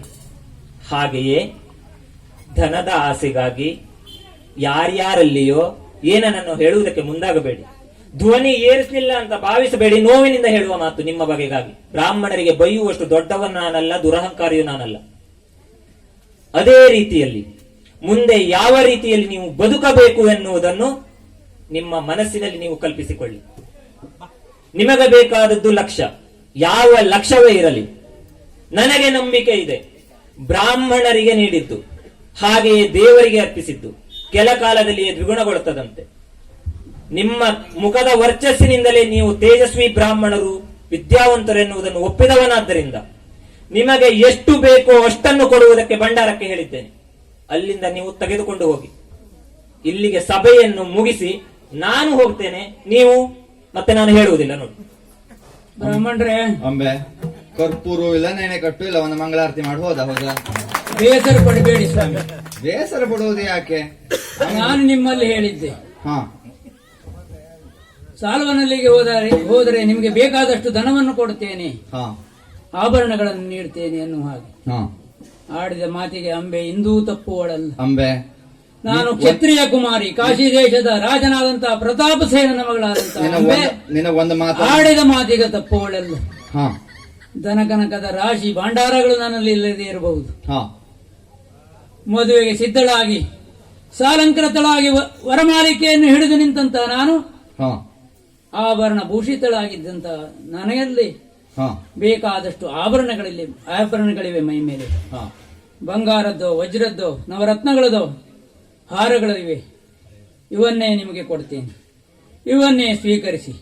ವ್ರತ ಆ ಸಾಲ್ವನ ಆ ಹಣಕ್ಕೆ ಆಸೆ ಪಡಬೇಡಿ. ಅಂಬೆ ಇದು ತೆಗೆದು ಕೊಡ್ತಾ ಇದ್ದೇನೆ, ಸ್ವೀಕರಿಸಿ. ಅಂಬೆ ನೀನೇನೋ ಕೊಡ್ತಾ ಇದ್ದೀಯ, ಆದ್ರೆ ಹಾಗೆಲ್ಲ ಸ್ವೀಕಾರ ಮಾಡುವವನಲ್ಲ ನಾನು. ಒಬ್ಬ ಹೆಣ್ಣಿನ ಸಂಕಟವನ್ನ ನೋಡಿ ಸಂತೋಷ ಪಡುವ ಬ್ರಾಹ್ಮಣ ನಾನಲ್ಲ. ಅಷ್ಟೇ ಅಲ್ಲ, ಆ ಖಳರಾಯನಿಗೆ ನಿನ್ನನ್ನು ಮದುವೆಯಾಗುವ ಯೋಗವೂ ಇಲ್ಲ. ಆಗುವುದೆಲ್ಲ ಒಳ್ಳೆಯದಕ್ಕೆ. ಯಾಕೆ ಹೇಳ್ತಾ ಇದ್ದೇನೆ, ಆಗ ಬರುವಂತಹ ಸಮಯದಲ್ಲಿ ನಿನ್ನನ್ನ ಕೈ ಹಿಡಿ ಅಂತ ಕೇಳಿದಾಗ ನಿಮ್ಮ ಕೈ ಹಿಡಿಯುವವನಲ್ಲ, ಸಾಲ್ವನನ್ನು ಹೊರತುಪಡಿಸಿ ಉಳಿದ ಯಾರ ಕೈಯನ್ನು ಹಿಡಿಯುವವನಲ್ಲ ಅಂತ ಹೇಳಿದೆಯಲ್ಲ. ನಿನ್ನನ್ನ ಪರೀಕ್ಷೆ ಮಾಡುವುದಕ್ಕಾಗಿ ನಾನು ಆಗ ಕೇಳಿದ್ದು. ನಿನ್ನ ಕೈ ಹಿಡಿಯುವ ಚಪಲವೂ ನಮಗಿಲ್ಲ. ಗೊತ್ತುಂಟು ಸ್ವಾಮಿ, ಶುದ್ಧಳಾದಂತಹ ನಿನ್ನನ್ನ, ನಿಮ್ಮ ವಯಸ್ಸೇನು, ನಿಮ್ಮ ಜ್ಞಾನವೇನು ಎನ್ನುವುದನ್ನು ಅರಿತದವಳೇ ನಾನು. ಸಾಲ್ವನಲ್ಲಿ ಬೇಗನೆ ತಲುಪಬೇಕು, ಸೋಪದೇಶವನ್ನು ತಲುಪಬೇಕು ಎಂಬ ಕಾರಣದಿಂದಲೇ ನಿಮ್ಮಲ್ಲಿ ಹಾಗೆ ಹೇಳಿದನೇ ಹೊರತಾಗಿ ನಿಮ್ಮ ವಯೋಸ್ಸಿನ ಮೇಲಾಗಲಿ, ನಿಮ್ಮ ವಿದ್ಯೆಯ ಮೇಲಾಗಲಿ, ನಿಮ್ಮ ಬ್ರಾಹ್ಮಣ್ಯದ ಮೇಲಾಗಲಿ ಇರುವಂತಹ ಅಗೌರವದ ಕಾರಣದಿಂದ ಅಲ್ಲವೇ ಅಲ್ಲ.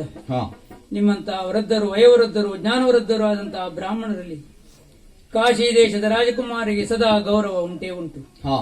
ಇನ್ನು ಹೀಗೆ ಮಾತಾಡುತ್ತಾ ಇಲ್ಲಿ ಕುಳಿತುಕೊಳ್ಳುವುದಕ್ಕೆ ಅವಕಾಶ ಇಲ್ಲವಲ್ಲ ಸ್ವಾಮಿ. ಅಂಬೆ ನಿನಗೆ ಒಂದು ಮಾತನ್ನು ನಾನೀಗ ಹೇಳಲೇಬೇಕು. ಪ್ರಾಯಕ್ಕೆ ಬಂದಂತಹ ಮಗಳಿರುವಂತಹ ತಂದೆ ತಾಯಿಗಳಿಗೆ ಕನ್ಯಾ ಪಿತೃತ್ವದಿಂದ ಮುಕ್ತಿಯಾಗುವ ಸಲುವಾಗಿ ಎಂತಹ ವರನನ್ನ ಆರಿಸಬೇಕು ಎಂಬಂತಹ ವಿಚಾರವೂ ಇರುತ್ತದೆ, ಯೋಗ್ಯತೆಯೂ ಇರುತ್ತದೆ.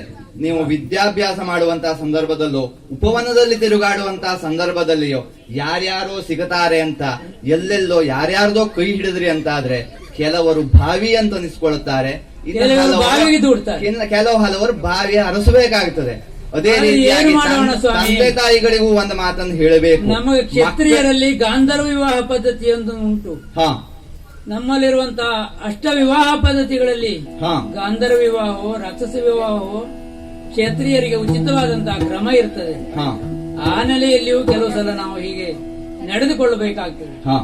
ಆದರೆ ಅದೇ ಮಾತು ಕೆಲವು ಸಂದರ್ಭ ಇಂತಹ ವಿಪರೀತ ಪರಿಸ್ಥಿತಿಗೂ ಕಾರಣವಾಗಿದೆ. ಏನು ಮಾಡುವುದಕ್ಕೂ ಬರುವುದಿಲ್ಲ. ಕಾಲ ಹೇಗೆ ನಡೆಸ್ತದೆಯೋ ಹಾಗೆ ನಾವು ನಡೆಯಬೇಕಾಗುತ್ತದೆ. ಇಲ್ಲಿ ಕುಳಿತುಕೊಂಡು ಮರ್ಯಾದೆ ಹೋದಲ್ಲ ಬಹಳ ಹೊತ್ತು ಇರಬಾರದು.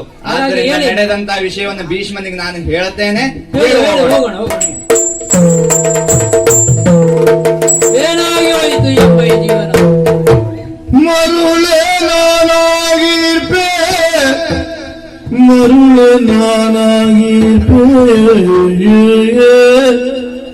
ಮದ್ಬಿದ ಪರಮ ಪಾದಗಿ ಸಾಲು ಮೂರ್ಖನು. ಆ ಸಾಲ್ವ ಮದ್ಪಿತ ಪರಮ ಪಾದಗಿ ಸಾಲ್ವ ಮೂರ್ಖನು. ಸುರನಧೀಸುತ ಬುದ್ಧಿಹೀನ ಬುದ್ಧಿಶೂನ್ಯನು. ಸುರನಧೀಸುತ ಬುದ್ಧಿಹೀನನು. ಎನ್ನ ದೃಷ್ಟಿಸಿದ ಸರಸಿಗಾಸನ ದುಷ್ಟ, ಎನ್ನ ದೃಷ್ಟಿಸಿದ ಸರಸಿಗಾಸನ ದುಷ್ಟನಿರಲು ಸರ್ವಗಾ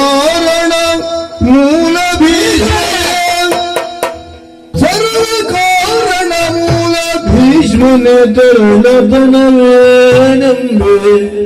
ಭೀಷ್ಮನ ತರಳತನವೇನೆಂಬೆ ಮರುಳೆ ಮರುಳೆ ಮರುಳೆ ನಾನಾಗಿರ್ಬೇ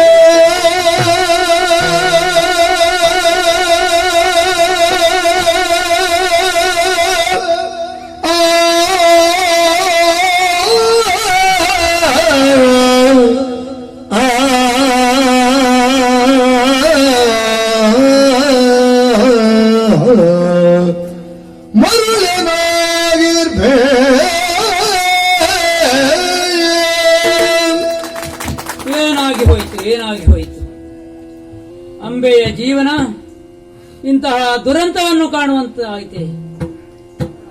ಹೇಳುವುದಕ್ಕೆ ಕಾಶಿ ರಾಜಕುಮಾರಿ ಪವಿತ್ರವಾದಂತಹ ಗಂಗಾ ನದಿಯಲ್ಲಿ ನಿತ್ಯವೂ ಮಿಂದೆದ್ದು ಆರಾಧ್ಯ ದೈವವಾದಂತಹ ಕಾಶಿ ವಿಶ್ವನಾಥನನ್ನು ಆರಾಧಿಸುವಂತಹ, ಕಾಶಿ ವಿಶ್ವವಿದ್ಯಾಲಯದಲ್ಲಿ ವಿದ್ಯೆಯನ್ನು ಪಡೆದಂತಹ ಅತ್ಯಂತ ರೂಪವತಿಯಾದಂತಹ ಈ ಅಂಬೆಗೂ ಇಂತಹ ದುಸ್ಥಿತಿ ಒದಗುತ್ತದೆ ಅಂತಾದರೆ ಇದಕ್ಕೆಲ್ಲ ಕಾರಣ ಏನು?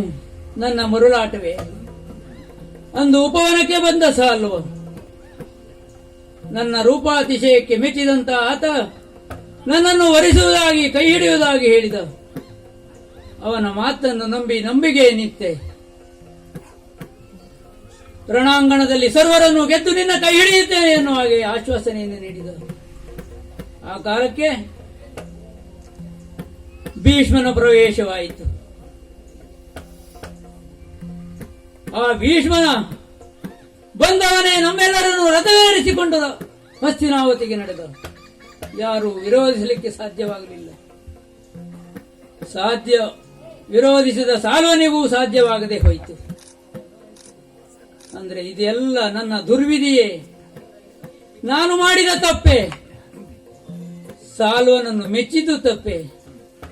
ಹೆಣ್ಣಾದವಳೊಬ್ಬಳು ಅನುರೂಪನಾದಂತಹ ವರನನ್ನು ಕಂಡು ಮೆಚ್ಚುವುದು ತಪ್ಪೆ.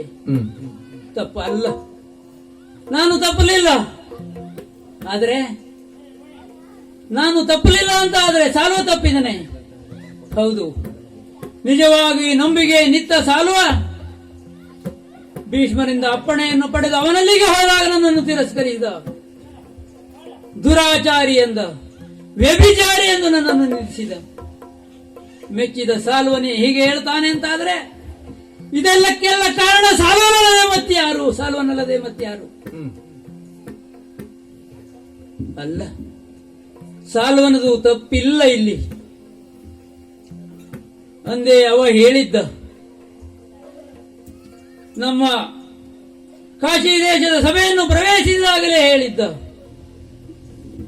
ದುರದಳಂ ಸರ್ವರಂ ಗೆಲಿದು ಮೆಚ್ಚಿಕೊಡುವುದೊಂದು, ಪರಮ ರೂಪಾತಿಶಯಕ್ಕೆ ಮೆಚ್ಚಿ ಮೋಹಿಪುದೊಂದು. ಎರಡು ಆಯ್ಕೆ ಇತ್ತು ನಮಗೆ. ಹಾಗಾಗಿ ಆ ಕಾಲದಲ್ಲಿ ನನಗೆ ಹೋಗ್ಲಿಕ್ಕಾಗಲಿಲ್ಲ ಎನ್ನುವ ಕಾರಣಕ್ಕಾಗಿ ಬೇಸರಗೊಂಡ ಸಾಲ್ವ ಭೀಷ್ಮನ ಜೊತೆಯಲ್ಲಿ ಅವನ ರಥವೇ ನೇರಿ ನಾನು ಹೋದೆ ಹಸ್ತಿನಾವತಿಗೆ ಎಂಬ ಕಾರಣಕ್ಕಾಗಿ ತ್ಯಜಿಸಿದರೆ, ಆಲೋಚಿಸಿದರೆ ಸಾಲ್ವನಲ್ಲಿ ತಪ್ಪಿಲ್ಲ. ಹಾಗಾದರೆ ತಪ್ಪು ಯಾರದು ಇದರಲ್ಲಿ? ನನ್ನನ್ನು ಸೃಷ್ಟಿಸಿದಂತ ಆ ಕಮಲಜ, ಆ ಬ್ರಹ್ಮ ತಪ್ಪು ಮಾಡಿದನೆ. ಇಂತಹ ರೂಪಾತಿಶಯವನ್ನು ಕೊಟ್ಟ ಬ್ರಹ್ಮ ತಪ್ಪು ಮಾಡಿದ. ಇಲ್ಲ, ಕೇವಲ ರೂಪಂದನ್ನು ನೀಡಿದ್ದಲ್ಲ, ಐಶ್ವರ್ಯವನ್ನು, ವಿದ್ಯೆಯನ್ನು, ಕ್ಷತ್ರಿಯ ಮನತನದಲ್ಲಿ ಹುಟ್ಟುವಂತಹ ಯೋಗ್ಯತೆಯನ್ನು ಕೊಟ್ಟಂತಹ ಬ್ರಹ್ಮ ತಪ್ಪಲಿಲ್ಲ. ಅವನನ್ನು ಯಾಕೆ ನಾನು ದೂರಲಿ? ಹಾಗಾದರೆ ತಪ್ಪು ಮಾಡಿದ್ಯಾದ್ರು ನನ್ನ ತಂದೆ ಪ್ರತಾಪಸೇನ ತಪ್ಪು ಮಾಡಿದ. ಪ್ರತಾಪಸೇನ ಹುಟ್ಟಿದ 3 ಹೆಣ್ಣು ಮಕ್ಕಳನ್ನು ವಿಕ್ರಮ ಪಣದಲ್ಲಿದ್ದಾರೆ ಎಳೆದುಕೊಡುವ ಮನಸ್ಸು ಮಾಡಿದೆ ತಪ್ಪು. ಯಾಕೆ? ಹೆಣ್ಣುಗಳಾದಂತಹ ನಮಗೂ ಭಾವನೆಗಳಿವೆ, ಬಯಕೆಗಳಿವೆ ಎಂಬುದನ್ನು ಅರಿಯದೇ ಹೋದಂತಹ ನಮ್ಮಪ್ಪ ಕೇವಲ ಮಾರಾಟದ ವಸ್ತುಗಳಂತೆ ನಮ್ಮನ್ನು ಪಣಕ್ಕಿಟ್ಟ ಎನ್ನುವಲ್ಲಿ ತಪ್ಪು ನಮ್ಮ ಅಪ್ಪನದಲ್ಲದೆ ಮತ್ಯಾರದ್ದು? ಮತ್ಯಾರದ್ದು? ಇಲ್ಲ. ಹಾಗೆ ಆಲೋಚಿಸಿದರೆ ನಮ್ಮ ತಂದೆಯಾದಂತಹ ಪ್ರತಾಪಸೇನನ ತಪ್ಪಿಲ್ಲ ಇದರಲ್ಲಿ. ಯಾವ ತಂದೆಯಾದರೂ ತನ್ನ ಮಕ್ಕಳು ಹಾಳಾಗಲಿ ಎಂದು ಬಯಸ್ತಾರೆಯೇ? ಖಂಡಿತ ಇಲ್ಲ. ನಮ್ಮ ಅಪ್ಪನ ಉದ್ದೇಶದಲ್ಲೂ ತಪ್ಪಿಲ್ಲ. ನಮ್ಮ 3 ಹೆಣ್ಣು ಮಕ್ಕಳು ಯಾವ ಭೇದ ಭಾವಗಳಿಲ್ಲದೆ ಒಬ್ಬನನ್ನೇ ಸೇರಬೇಕು, ಒಬ್ಬನನ್ನೇ ಆಶ್ರಯಿಸಬೇಕು ಎಂಬ ಕಾರಣಕ್ಕಾಗಿ ಪಣವನ್ನಿಟ್ಟನೇ ಹೊರತಾಗಿ ಮಕ್ಕಳಲ್ಲಿ ಭೇದವನ್ನು ಎಣಿಸಲಿಲ್ಲ. ಒಬ್ಬ ಸುಂದರನನ್ನು, ಒಬ್ಬ ಪರಮ ವಿಕ್ರಮೆಯನ್ನು ವರಿಸಿ ಅವರ ಭವಿತವ್ಯ ಉಜ್ವಲವಾಗಬೇಕು ಎಂಬ ಕಾರಣಕ್ಕಾಗಿ ಪಣವನ್ನಿಟ್ಟರು. ಅಂದ ಮೇಲೆ ನಮ್ಮ ಅಪ್ಪನ ತಪ್ಪಿಲ್ಲ ಇದರಲ್ಲಿ. ಹಾಗಾದ್ರೆ ತಪ್ಪು ಯಾರದು? ಭೀಷ್ಮ ಅವನದೇ ತಪ್ಪು. ಬ್ರಹ್ಮಚಾರಿಯಾಗಿದ್ದುಕೊಂಡು ಆಮಂತ್ರಣವಿಲ್ಲದೆ ನಮ್ಮ ನಗರವನ್ನು ಪ್ರವೇಶಿಸಿದ್ದು ಭೀಷ್ಮನ ತಪ್ಪು. ಬ್ರಹ್ಮಚಾರಿಯಾದವನು ಹೇಗಿರಬೇಕು, ಬ್ರಹ್ಮಚರ್ಯ ವ್ರತ ಹೇಗಿರುತ್ತದೆ ಎನ್ನುವುದನ್ನು ನಾನು ತಿಳಿದಿದ್ದೇನೆ. ದರ್ಭಾಸನದಲ್ಲಿ ಕುಳಿತುಕೊಳ್ಳಬೇಕು, ದರ್ಭಾಸನದಲ್ಲಿ ಮಲಗಬೇಕು, ಬೆಳಗೊಡೆ ನೆರಳಿನಲ್ಲಿ ವಿರಾಜಿಸಬಾರದು, ಶ್ವೇತ ಛತ್ರದ ನೆರಳನ್ನು ಅವಲಂಬಿಸಬಾರದು, ಆಸನವನ್ನು ಏರಬಾರದು ಎಂಬ ನಿಯಮಗಳಿವೆ. ಅದನ್ನೆಲ್ಲವನ್ನು ಮೀರಿ ವಿವಾಹವಾಗದೇ ಇದ್ದಂತಹ ಭೀಷ್ಮ ಈ ಅಂಬಾ ಪ್ರಕರಣದಲ್ಲಿ ಪ್ರವೇಶಿಸಿದೆ ತಪ್ಪು. ಯಾಕೆ ಬರಬೇಕಿತ್ತು? ವಿವಾಹವಾಗದಿದ್ದವ ಇಲ್ಲಿ ಯಾಕೆ ಬರಬೇಕಿತ್ತು? ಒಂದು ವೇಳೆ ಅವನ ರಾಜಕೀಯ ಪ್ರಮುಖವಾಗಿ ತನ್ನ ತಮ್ಮನಿಗೆ ಮದುವೆ ಮಾಡಿಸುವ ಉದ್ದೇಶದಿಂದಲೇ ಬರ್ತಾನೆ ಅಂತಾದರೆ ಅವನನ್ನು ರಥದಲ್ಲಿ ಕುಳ್ಳಿರಿಸಿಕೊಂಡು ಅವನ ಪರವಾಗಿ ಅವನು ಹೋರಾಡಬೇಕಾಗಿತ್ತು. ನನ್ನ ತಮ್ಮನಿಗಾಗಿ ಕನ್ಯರನ್ನು ಕರೆದೊಯ್ತೇನೆ ಎಂದು ಘೋಷಿಸಿಕೊಳ್ಳಬೇಕಿತ್ತು. ಹಾಗೆ ಮಾಡಲಿಲ್ಲ ಎನ್ನುವಾಗ ಭೀಷ್ಮನಂತಹ ವಿಕ್ರಮೆಯನ್ನು ನಾವು ಬಯಸಿದ್ರೆ ಅಪರಾಧ ಅಲ್ಲ. ಹಾಗಾಗಿ ಅವನಲ್ಲಿ ಹೇಳಿಕೊಂಡ್ರೆ ಅವನು ನಮ್ಮನ್ನು ನಿರಾಕರಿಸಿದ. ಅವನು ಹೇಗೆ ಒಪ್ಪಿಕೊಂಡನು? ಸಂಸ್ಕಾರ ಬೇಕಲ್ವೇ ಮನುಷ್ಯನಿಗೆ? ತಂದೆ ತಾಯಿಗಳಿಗೆಲ್ಲದ ಸಂಸ್ಕಾರ ಮಗನಿಂದ ಹೇಗೆ ನಿರೀಕ್ಷಿಸಬಹುದು? ತನ್ನ ಸ್ವಾರ್ಥಕ್ಕಾಗಿ, ಸುಖ ಲೋಲುಪೆಗಾಗಿ ಪ್ರಾಯ ಪ್ರಬುದ್ಧನಾದಂತಹ ಮಗನಿತ್ತು ಸತ್ಯವತ್ಯವನ್ನು ವಹಿಸಿದಂತಹ ಶಂತವನೇನೋ ಮಗನಲ್ಲವೇ ಈ ಭೀಷ್ಮ? ತನ್ನ ಸಾವನ್ನಾದರೂ ತಾಯಿ ಬಯಸ್ತಾಳೆ, ಮಕ್ಕಳ ಸಾವನ್ನು ಎಂದಿಗೂ ಬಯಸುವುದಿಲ್ಲ. ಆ ಮಕ್ಕಳ ಲಾಲನೆ ಪಾಲನೆಯಲ್ಲೇ ತನ್ನ ಭವಿತವ್ಯವಿದೆ, ಸಂತೃಪ್ತಿಯನ್ನು ಕಾಣುತ್ತಾಳೆ ತಾಯಿ. ಹುಟ್ಟಿದ ಮಕ್ಕಳನ್ನು ನದಿಗೆ ಚೆಲ್ಲುತ್ತಾಳೆ ಅಂತಾದರೆ ಅವಳೆಂತ ತಾಯಿ? ಅಂತಹ ತಂದೆ ತಾಯಿಯರ ಗರ್ಭದಲ್ಲಿ ಉದಿಸಿದಂತ ಈ ಭೀಷ್ಮನಿಂದ ನಾನೇನನ್ನು ನಿರೀಕ್ಷಿಸಬಹುದು? ಹಾಗಿದ್ರೆ ಇದಕ್ಕೆಲ್ಲ ಕಾರಣ, ಸರ್ವ ಕಾರಣ ಭೀಷ್ಮ. ಹಾಗಿದ್ರೆ ಏನು ಮಾಡ್ಲಿ? ನಾನು ಕ್ಷತ್ರಿಯಾಣಿ, ಕಾಶಿ ರಾಜಕುವರಿ, ಸುಮ್ಮನೆ ಬಿಡುವುದಿಲ್ಲ. ಹೋಗಿ ರಟ್ಟೆ ಹಿಡಿದು ಕೇಳ್ತೇನೆ ಭೀಷ್ಮನಲ್ಲಿ ನನ್ನನ್ನು ಮದುವೆ ಆಗುವ ಎಂದು. ಆಗದಿದ್ದರೆ ಮುಂದೇನು ಎನ್ನುವುದನ್ನು ನೋಡಿಕೊಳ್ತೇನೆ. ಹಾಗಾಗಿ ತಡ ಮಾಡುವುದಿಲ್ಲ, ನೇರವಾಗಿ ಹಸ್ತಿನಾವತಿಗೆ ನಡೆಸ್ತೇನೆ.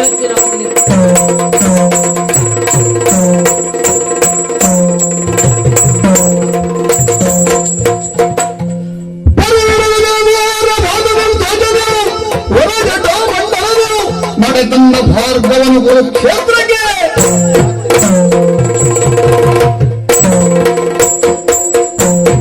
ವರ್ತಮಾನದ ಹಸ್ತಿನಾವತಿಯ ವಿದ್ಯಮಾನವನ್ನು ಅವಲೋಕಿಸುವಾಗ ಚಂದ್ರವಂಶದ ಕುಡಿಯಾಗಿರುವಂತಹ ಭೀಷ್ಮ, ನನ್ನ ಚರಮ ಶಿಷ್ಯನಾಗಿರುವಂತಹ ಭೀಷ್ಮ, ಈ ಚಂದ್ರವಂಶಕ್ಕೆ ಕಲ್ಪವೃಕ್ಷವಾಗಿರಬೇಕಾದಂತಹ ಭೀಷ್ಮ ತಪ್ಪು ದಾರಿಗೆಳಿಸುತ್ತಿದ್ದಾನೆ ಎನ್ನುವಂತಹ ವರ್ತಮಾನವನ್ನ ಶೈಕ್ಯಾವತ್ಯರು, ಹೋತ್ರವಾಹನರು, ಕಪಿಲರೇ ಮೊದಲಾದ ಋಷಿಮುನಿಗಳಿಂದ ನಾನು ತಿಳಿದುಕೊಂಡವನಿದ್ದೇನೆ. ಏನು? ಹೋತ್ರವಾಹನರ ಮೊಮ್ಮಗಳಾದಂತಹ ಅಂಬೆ, ಕಾಶಿ ರಾಜಕುಮಾರಿ, ಅವಳನ್ನ ಸ್ವಯಂವರಕ್ಕೆ ಹೋದಂತಹ ಭೀಷ್ಮ ಅವರೆಲ್ಲರನ್ನೂ ಬೆದರಿಸಿ ಅಕ್ರಮವಾಗಿ ಇದನ್ನು ತಂದಿದ್ದಾನೆ. ತಂದಂತಹ 2 ಹೆಣ್ಮಕ್ಕಳನ್ನ ಮದುವೆ ಮಾಡಿಸಿದ್ದಾನಂತೆ ತಮ್ಮನಿಗೆ. ಹಾಗಿದ್ದರೆ ಅಂಬೆಯ ಬಾಳು ಹೀಗಾಗುವುದಕ್ಕೆ ಕಾರಣ ಭೀಷ್ಮ ತಪ್ಪಿತಸ್ಥನಿದ್ದಾನೆ ಎನ್ನುವಂತಹ ಋಷಿಮುನಿಗಳ ಮಾತು. ಹಾಗಿದ್ರೆ ನನ್ನ ಶಿಷ್ಯನ ಸತ್ವ ಪರೀಕ್ಷೆಯು ಧರ್ಮದ ಪರೀಕ್ಷೆಯಿಂದ ಆಗಬೇಕಿದೆ. ಆದ್ದರಿಂದ ತಡ ಮಾಡುವುದಲ್ಲ, ನೇರವಾಗಿ ಹಸ್ತಿನಾವತಿಯ ಕುರುಕ್ಷೇತ್ರಕ್ಕೆ ಬಂದು ನಿಂತದ್ದಾಗಿದೆ. ಅಕೃತವರ್ಣನನ್ನು ಕರೆದು ಹೇಳಿದ್ದೇನೆ, ನನ್ನ ಶಿಷ್ಯನಾದಂತಹ ಭೀಷ್ಮ ಆ ಶಿಷ್ಯತ್ವವನ್ನೇ ಉಳಿಸಿಕೊಂಡಿದ್ದಾನೆ. ಗುರುವಿನ ಮೇಲೆ ಗೌರವ ಉಂಟು ಅಂತಾದರೆ ದಿಬ್ಬಣಿಗನಾಗಿ ಬಾಸಿಂಗ ಕಟ್ಟಿ ಗುರುವಿನ ಎದುರಾಗಿ ಬರಲಿ. ಅದಲ್ಲ ಅಂತಾದರೆ ಗುರುವನ್ನು ಎದುರಿಸ್ತೇನೆ ಎನ್ನುವಂತಹ ದೌಷ್ಟ್ಯವನ್ನು ಮೆರೆಸ್ತಾನೆ ಅಂತಾದ್ರೆ ಧನುರ್ಧಾರಿಯಾಗಿ ಯುದ್ಧಕ್ಕೆ ಬರಲಿ ಅಂತ ಹೇಳಿ ಕಳುಹಿದ್ದಾಗಿದೆ. ಏನು ವರ್ತಮಾನ ಬರ್ತದೆ ಎನ್ನುವ ನಿರೀಕ್ಷೆಯಲ್ಲಿರ್ತೇನೆ. ಮಾತೆಯಂಗ್ರಿಗೆ ನಮಿಸೆ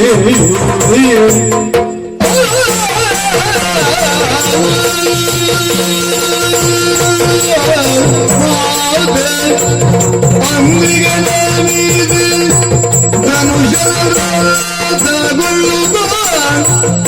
ಸಾಧು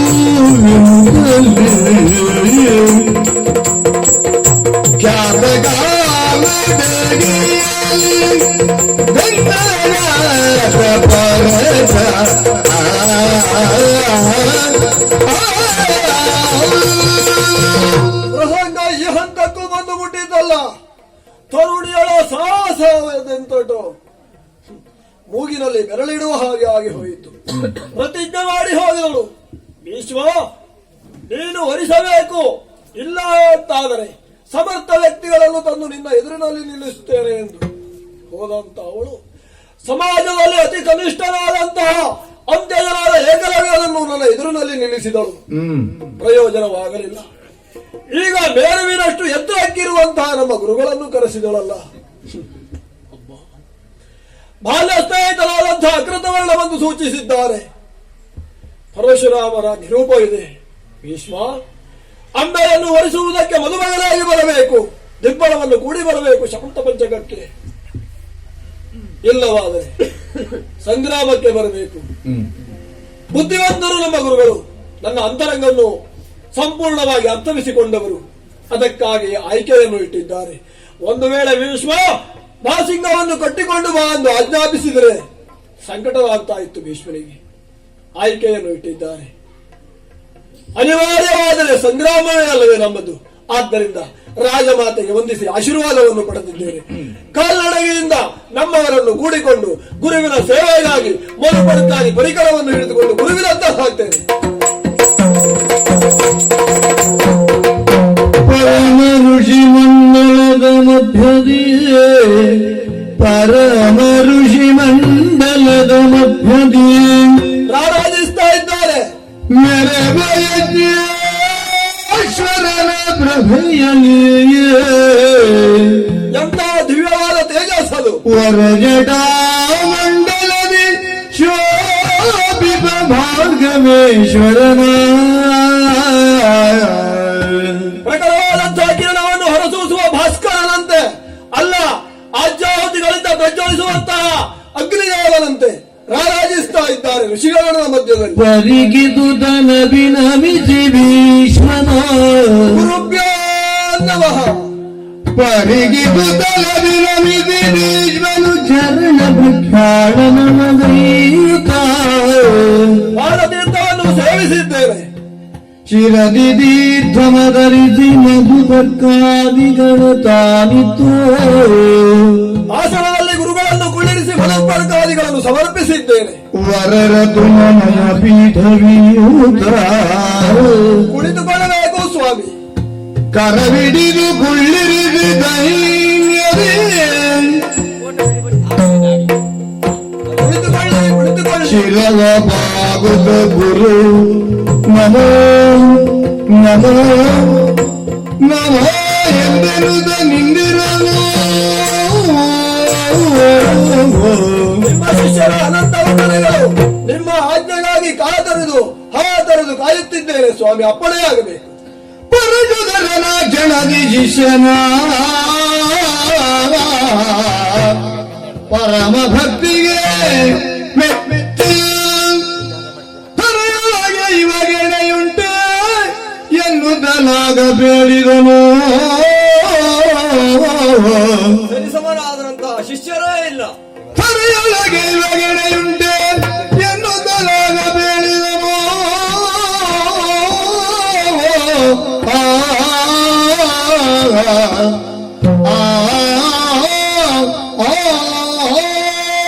ನನ್ನನ್ನು ಸತ್ಕರಿಸುವುದಕ್ಕಾಗಿ ಭೀಷ್ಮ ಅಂದು ಗುರುಕುಲದಲ್ಲಿ ಇರುವಂತಹ ರೀತಿಯಲ್ಲಿಯೇ ಇಂದು ಬರುತ್ತಾ ಇದ್ದಾನೆ.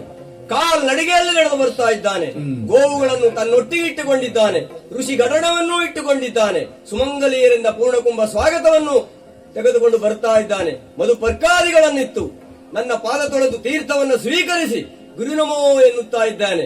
ಆದರೂ ಈ ಪರಮ ಶಿಷ್ಯನ ಭಕ್ತಿಗೆ ಮೆಚ್ಚಿದರೂ ಕೂಡ ಬಂದ ಕಾರ್ಯವನ್ನ ಗುರಿಯಾಗಿಸಿಕೊಂಡು ಅವನನ್ನೇ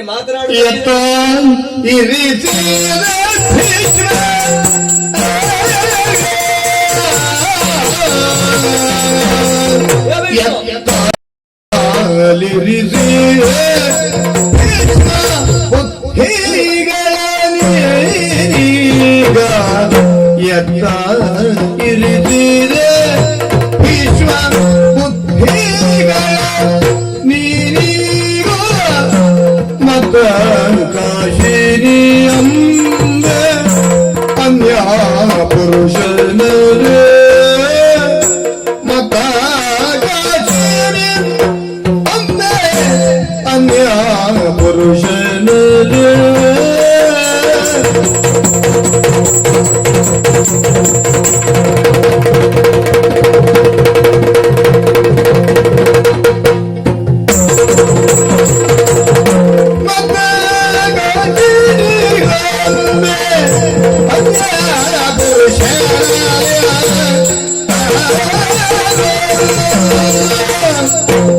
ಚಿತ್ತವಿಟ್ಟಳದೊಂದು ತೊರೆದ ಕಾರಣವೇನು? ಚಿತ್ತವಿಟ್ಟಳದೊಂದು ತೊರೆದ ಕಾರಣವೇನು? ನೀನು ಮಕ್ಕಳ ನೀ ಬಿಟ್ಟರಾರು ವರಿಸುವರು ಭೀಷ್ಮ. ಮಕ್ಕಳ ನೀ ಬಿಟ್ಟ ಯಾರು ವರಿಸುವರು?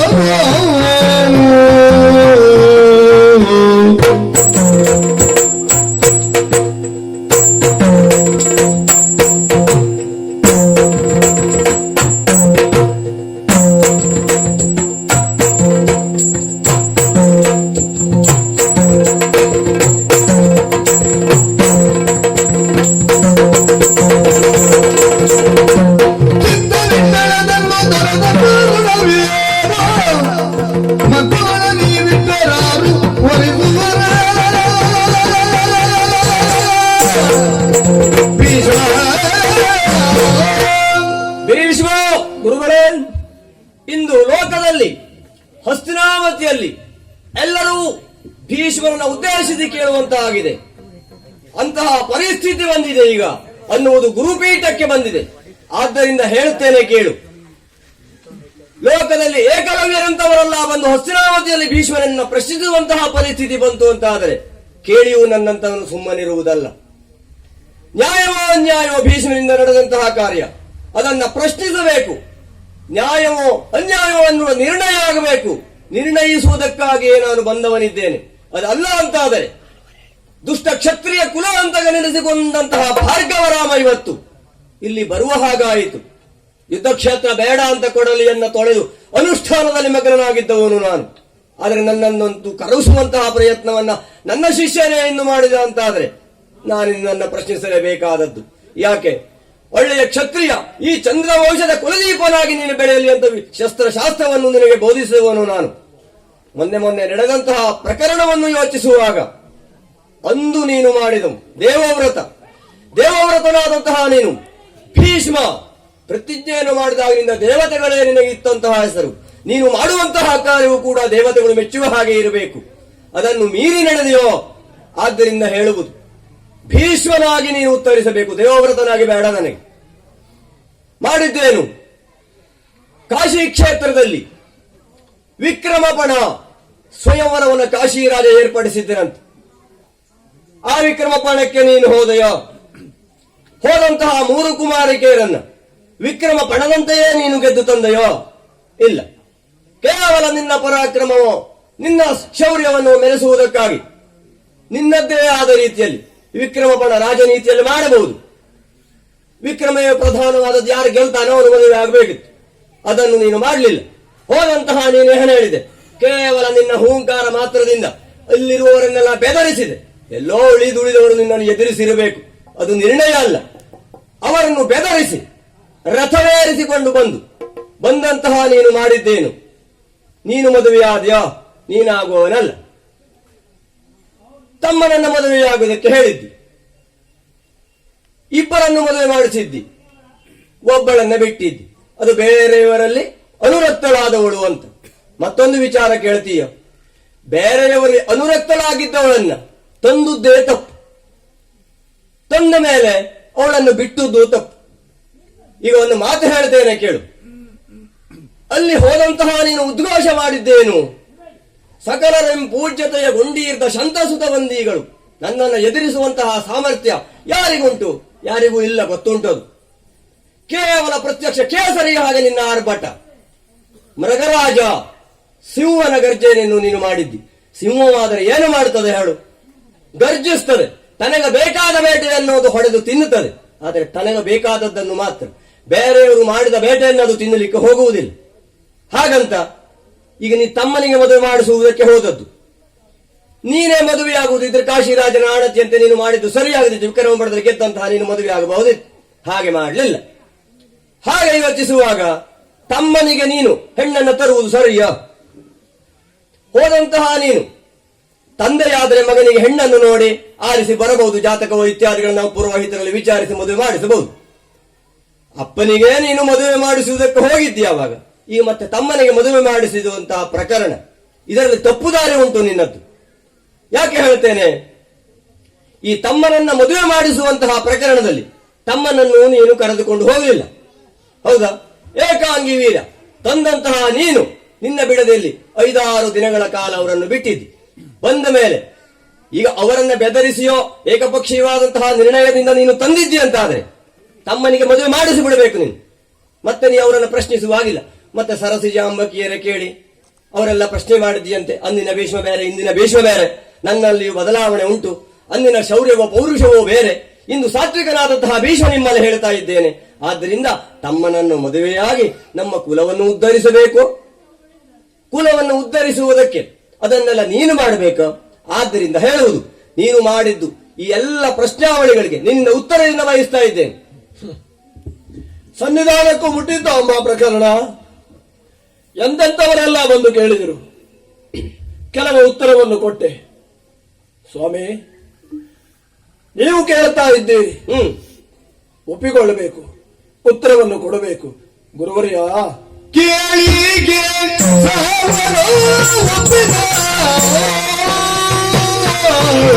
ಗುಂಡಲಿಯ ಗಳಿಗೆ ಸಾಲನ ಒಪ್ಪಿದ ಪರಿಗಣು ತಿಳಿಯದೆ ನಾನು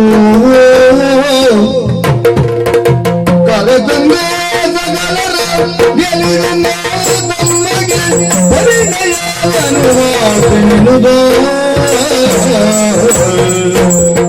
ಮಾತನ್ನು ಪ್ರಾರಂಭಿಸಿದಂತಹ ತಾವು ಭೀಷ್ಮನ ಒಂದು ಉತ್ತರವನ್ನು ನಿರೀಕ್ಷೆಯಲ್ಲಿಟ್ಟುಕೊಳ್ಳದೆ ಮುಂದೆ ಬರಬಹುದಾದಂತಹ ಪ್ರಶ್ನೆಗಳಿಗೂ ಉತ್ತರವನ್ನು ಕೊಡುವುದಕ್ಕೆ ಮುಂದಾಗ್ತಾ ಇದ್ದೀರಿ ತಾವು. ಇದು ಎಷ್ಟಕ್ಕೆ ಸರಿಯೋ ನಿಮಗೆ ತಿಳಿಸುವಷ್ಟು ಆಕ್ಷೇಪಿಸುವಷ್ಟು ನಾನು ದೊಡ್ಡವನಲ್ಲ. ಗುರುಗಳೇ, ಆದರೂ ಒಂದು ಮಾತನ್ನು ಹೇಳ್ತೇನೆ. ನಿಮ್ಮ ಶಿಷ್ಯನಾಗಿ ನಿಮ್ಮ ಗುರುಕುಲದಲ್ಲಿ ಅನೇಕ ಕಾಲದವರೆಗೆ ನಿಮ್ಮಲ್ಲಿ ಇದ್ದವನು ನಾನು. ನನ್ನ ಅಂತರಂಗ ಏನು ಎನ್ನುವುದನ್ನು ನೀವು ಬಲ್ಲವರು. ಒಂದೇ ಒಂದು ದಿನವಾದರೂ ಗುರುವಿನ ಎದುರಿನಲ್ಲಿ ನಿಂತು ಸುಳ್ಳನ್ನು ಹೇಳಿದವನಲ್ಲ ಎನ್ನುವುದು ನಿಮ್ಮ ಕಲ್ಪನೆಗೂ ಇರಲಿ. ನಿಮ್ಮಂತಹ ಗುರುಗಳೇ ನನ್ನನ್ನು ಇಷ್ಟು ಬೆಳೆಸಿದವರು. ಸ್ವಾಮಿ, ಬೃಹಸ್ಪತಾಚಾರ್ಯರಿಂದ ಶಾಸ್ತ್ರಾದಿಗಳನ್ನು ಕಲಿತೆ, ಶುಕ್ರಾಚಾರ್ಯರಿಂದ ಶುಕ್ರನೀತಿಯನ್ನು ಉಪದೇಶವನ್ನು ಪಡೆದೆ, ವಶಿಷ್ಠರಿಂದಲೂ ವೇದಾದಿಗಳನ್ನು ಅಭ್ಯಾಸ ಮಾಡಿದೆ. ನಿಮ್ಮ ಮಂತ್ರಾಕ್ಷತೆಯನ್ನು, ನಿಮ್ಮದಾದಂತಹ ಆಶೀರ್ವಚನವನ್ನು, ನಿಮ್ಮದಾದಂತಹ ವಿದ್ಯೆಯನ್ನು ನಾನು ಅನುಕರಿಸಿಕೊಂಡು ನಿಮ್ಮೆಲ್ಲ ಮಾರ್ಗದರ್ಶನದಲ್ಲಿ ನೀವೆಲ್ಲ ಸೂಚಿಸಿದ ಹಾಗೆ ಬಾಳಬೇಕು ಎಂದು ಭಾವಿಸಿದವನು ನಾನು. ಆದ್ದರಿಂದ ಹೇಳುತ್ತೇನೆ, ಗುರುವಾದಂತಹ ನಿಮ್ಮ ಮುಂದೆ ಅಂತರಂಗವನ್ನು ಮುಚ್ಚಿಟ್ಟು ಅನೃತವನ್ನು ಆಡಲಾರೆ, ಸತ್ಯವನ್ನೇ ನಿವೇದಿಸಿಕೊಳ್ತೇನೆ. ಹೌದು, ಕಾಶಿ ದೇಶಕ್ಕೆ ನಾನು ಹೋದದ್ದು ಹೌದು. ಅಲ್ಲಿ ಸೂಕ್ಷ್ಮವಾಗಿ ತಾವು ಯೋಚಿಸಬೇಕು. ರಾಜನೀತಿ ಏನು ಎನ್ನುವುದನ್ನು ನೀವು ಉಪದೇಶಿಸದೇ ಇದ್ದರೂ ನಿಮ್ಮ ಶಿಷ್ಯನಾದಂತಹ ನಾನು ಶುಕ್ರಾಚಾರ್ಯರಿಂದ ಶುಕ್ರನೀತಿಯನ್ನು ಬೋಧನೆಗೊಳಗಾದವನಿದ್ದೇನೆ. ಶುಕ್ರರು ಉಪದೇಶ ಮಾಡಿದ್ದಾರೆ. ಒಂದು ವೇಳೆ ರಾಜನಾದಂತಹ ವ್ಯಕ್ತಿ ತನ್ನದಾದಂತಹ ಮಾಂಡಲಿಕರಿಗೆ ಬರಬಹುದಾದಂತಹ ಸಮಸ್ಯೆಯನ್ನು ಅಥವಾ ಪ್ರಚೋದನೆಯನ್ನು ಅವರು ನಾಳೆ ಎಲ್ಲರೂ ಒಕ್ಕಟ್ಟಾಗಿ ತಿರುಗಿ ಬೀಳುವಂತಹ ಸನ್ನಿವೇಶ ಇದೆ ಅಂತ ಆದರೆ ಆ ಚಕ್ರವರ್ತಿಯ ಸ್ಥಾನದಲ್ಲಿರುವವನು ಅಥವಾ ಅದರ ಬೆನ್ನೆಲುಬಾಗಿ ನಿಂತವನು ಅವನು ಅದನ್ನು ನಿಯಂತ್ರಿಸಬೇಕು. ಬೃಹಸ್ಪತಿ ನೀತಿಯನ್ನು ಹೇಳುತ್ತದೆ. ನೀತಿಯನ್ನು ನೀತಿಯಿಂದಲೇ ಗೆಲ್ಲಬೇಕು. ಶುಕ್ರ ನೀತಿಯನ್ನು ಹೇಳುತ್ತದೆ. ಕೆಲವೊಮ್ಮೆ ನೀತಿಯನ್ನು ಅನೀತಿಯನ್ನು ಹತ್ತಿರದಲ್ಲಿ ಇರಿಸಿಕೊಂಡು ಆ ಮಾರ್ಗದಿಂದಾದರೂ ಗೆಲ್ಲಬೇಕು ಅಂತ ಹೇಳುತ್ತದೆ. ಆ ನೀತಿ ಎರಡನ್ನು ಉಪದೇಶ ಪಡೆಯುವಲ್ಲಿ ತ್ರಿಪಥಗಾಮಿನಿಯಾದಂತಹ ಗಂಗಾದೇವಿ ನನ್ನನ್ನು ಕಳಿಸಿದಳು. ನಿಮಗೂ ತಿಳಿದಂತಹ ವಿಷಯ. ಇದೆಲ್ಲ ನಿಮ್ಮ 4 ಮಹಾನ್ ಋಷಿಗಳ ಆಶೀರ್ವಾದದಿಂದ, ನಿಮ್ಮ ವಿದ್ಯಾನುಗ್ರಹದಿಂದ ಬೆಳೆದು ನಿಂತಹ ನಾನು ಯೋಚಿಸಿಯೇ ಕಾರ್ಯೋನ್ಮುಖನಾಗಿದ್ದೇನೆ. ಅಂದು ಕಾಶಿ ದೇಶಕ್ಕೆ ನಾನು ಹೋದೆ. ಏನಾದರೂ ಒಂದು ವೇಳೆ ಪ್ರತಾಪಸೇನ ನಮ್ಮದಾದಂತಹ ಚಕ್ರವರ್ತಿ ಪೀಠಕ್ಕೆ ಒಂದು ಲೇಖನವನ್ನು ಕಳುಹಿಕೊಟ್ಟದ್ದಿದ್ರೆ ನಾನು ಹೋಗುವುದಿಲ್ಲ. ಹೋಗಬೇಕಾದವನು ನನ್ನ ಸಹೋದರ. ಯಾಕೆ? ಪಣದಲ್ಲಿ ಪಾಲ್ಗೊಳ್ಳುವುದಕ್ಕೆ ಅದಕ್ಕೆ ಅವಕಾಶವಿಲ್ಲದಿರುವ ಕಾರಣದಿಂದ ಕುಟುಂಬ ವತ್ಸಲನಾದ ನಾನು ಯಾಕೆ ಏನು ಎನ್ನುವುದು ನಿಮಗೆ ಗೊತ್ತು. ಅಗತ್ಯವಿದ್ದರೆ ನೀವು ಪ್ರಶ್ನೆಯನ್ನು ಕೇಳಿದರೆ ಸಮರ್ಪಕವಾಗಿ ಉತ್ತರವನ್ನು ಕೊಡ್ತೇನೆ. ನಾನು ಹೋದೆ. ಹೋದಂತಹ ನಾನು ಸ್ವಯಂವರ ಮಂಟಪದಲ್ಲಿ ಹೆಣ್ಣು ಮಕ್ಕಳನ್ನು ನೋಡಿದೆ. ಹೇಳಿದೆ, ಏರಿ ರಥವನ್ನು ಹೇಳಿದ್ದ ಹೌದು. ಪ್ರತಾಪಸೇನ ಏನು ಹೇಳಿದ, ಮಾಡಿದಂತಹ ತಪ್ಪಿಗೆ ಒಪ್ಪಿಕೊಂಡು ಇನ್ನು ನಿಮ್ಮಿಷ್ಟ ಬಂದ ತೆರಗೈಯಬಹುದು. ಹಾಗಂತ ಏನೋ ಮಾಡುವ ದಾರಿ ಮೇಲೆ ಹೋಗುವವನಿಗೆ ಹೆಣ್ಮಕ್ಕಳನ್ನು ಕೊಡುವ ಉದ್ದೇಶ ಇಲ್ಲ ನನ್ನದು. ಚಕ್ರವರ್ತಿ ಮನೆತನಕ್ಕೆ ಸೇರಿಸುವುದು, ಸಹೋದರನಿಗೆ ಮದುವೆಯನ್ನು ಮಾಡುವುದಕ್ಕೆ ಹಿರಿಯ ಅಣ್ಣ ನಾನು ತಂದೆಯ ಸ್ಥಾನದಲ್ಲಿ ನಿಂತು ಮದುವೆಯನ್ನು ಮಾಡಿದ್ರೆ ತಪ್ಪಾಗ್ತದ ಸ್ವಾಮಿ? ಯೋಚಿಸಬೇಕು ನೀವು. ಹಾಗಾಗಿ ಕರೆ ತಂದೆ. ಆ ಸನ್ನಿವೇಶದಲ್ಲಿ ನನಗೆ ಗೊತ್ತಿಲ್ಲ. ಇವಳು ಸಾಲ್ವನಲ್ಲಿ ಅನುರಕ್ತಳು ಎಂದು ನಾನು ತಿಳಿದಿದ್ದರೆ ನಾನು ಕರೆದುಕೊಂಡು ಬರುವುದಿಲ್ಲವಾಗಿತ್ತು. ಆ ವಿಷಯ ಗೊತ್ತಿಲ್ಲದೆ ನಾನು ತಂದದ್ದು. ನಾನು ವರಿಸುವುದಕ್ಕಾಗಿ ಅಲ್ಲ. ನಾನು ತಂದದ್ದು ಯಾಕೆ? ನನ್ನ ತಮ್ಮನಿಗೆ ಮದುವೆ ಮಾಡುವುದಕ್ಕಾಗಿ. ತಮ್ಮನಿಗಾಗಿ ತಂದದ್ದ? ತಮ್ಮನಿಗಾದರು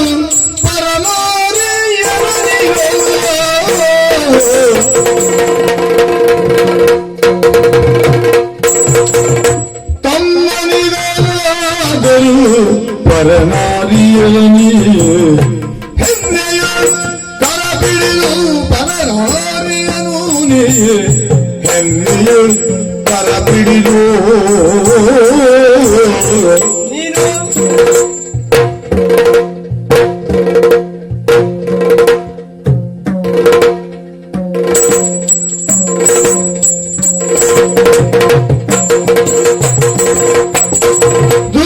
ದುರ್ಮಾರ್ಗದನದಿಂದ ತರುವುದು ನಿನ್ನಯ ಧರ್ಮವೇ ವರಿಸವಳ.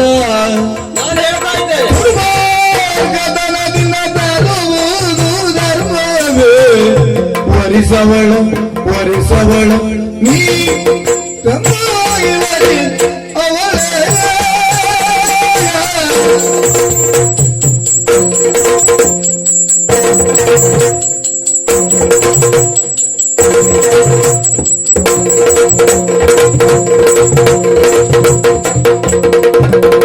ದುರ್ಮಾರ್ಗದನದಿಂದ ತರುವುದು ನಿನ್ನಯ ಧರ್ಮವೇ ವರಿಸವಳ ಧರ್ಮವೇ ವರಿಸವಳ.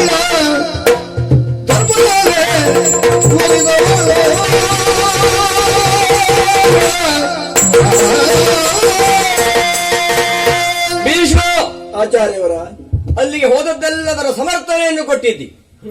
ಆದರೆ ಇದನ್ನು ಒಪ್ಪಲಿಕ್ಕಾಗುವುದಿಲ್ಲ. ಯಾಕೆ? ಯಾಕೆ? ಹೋದಂತವನು ನೀನು.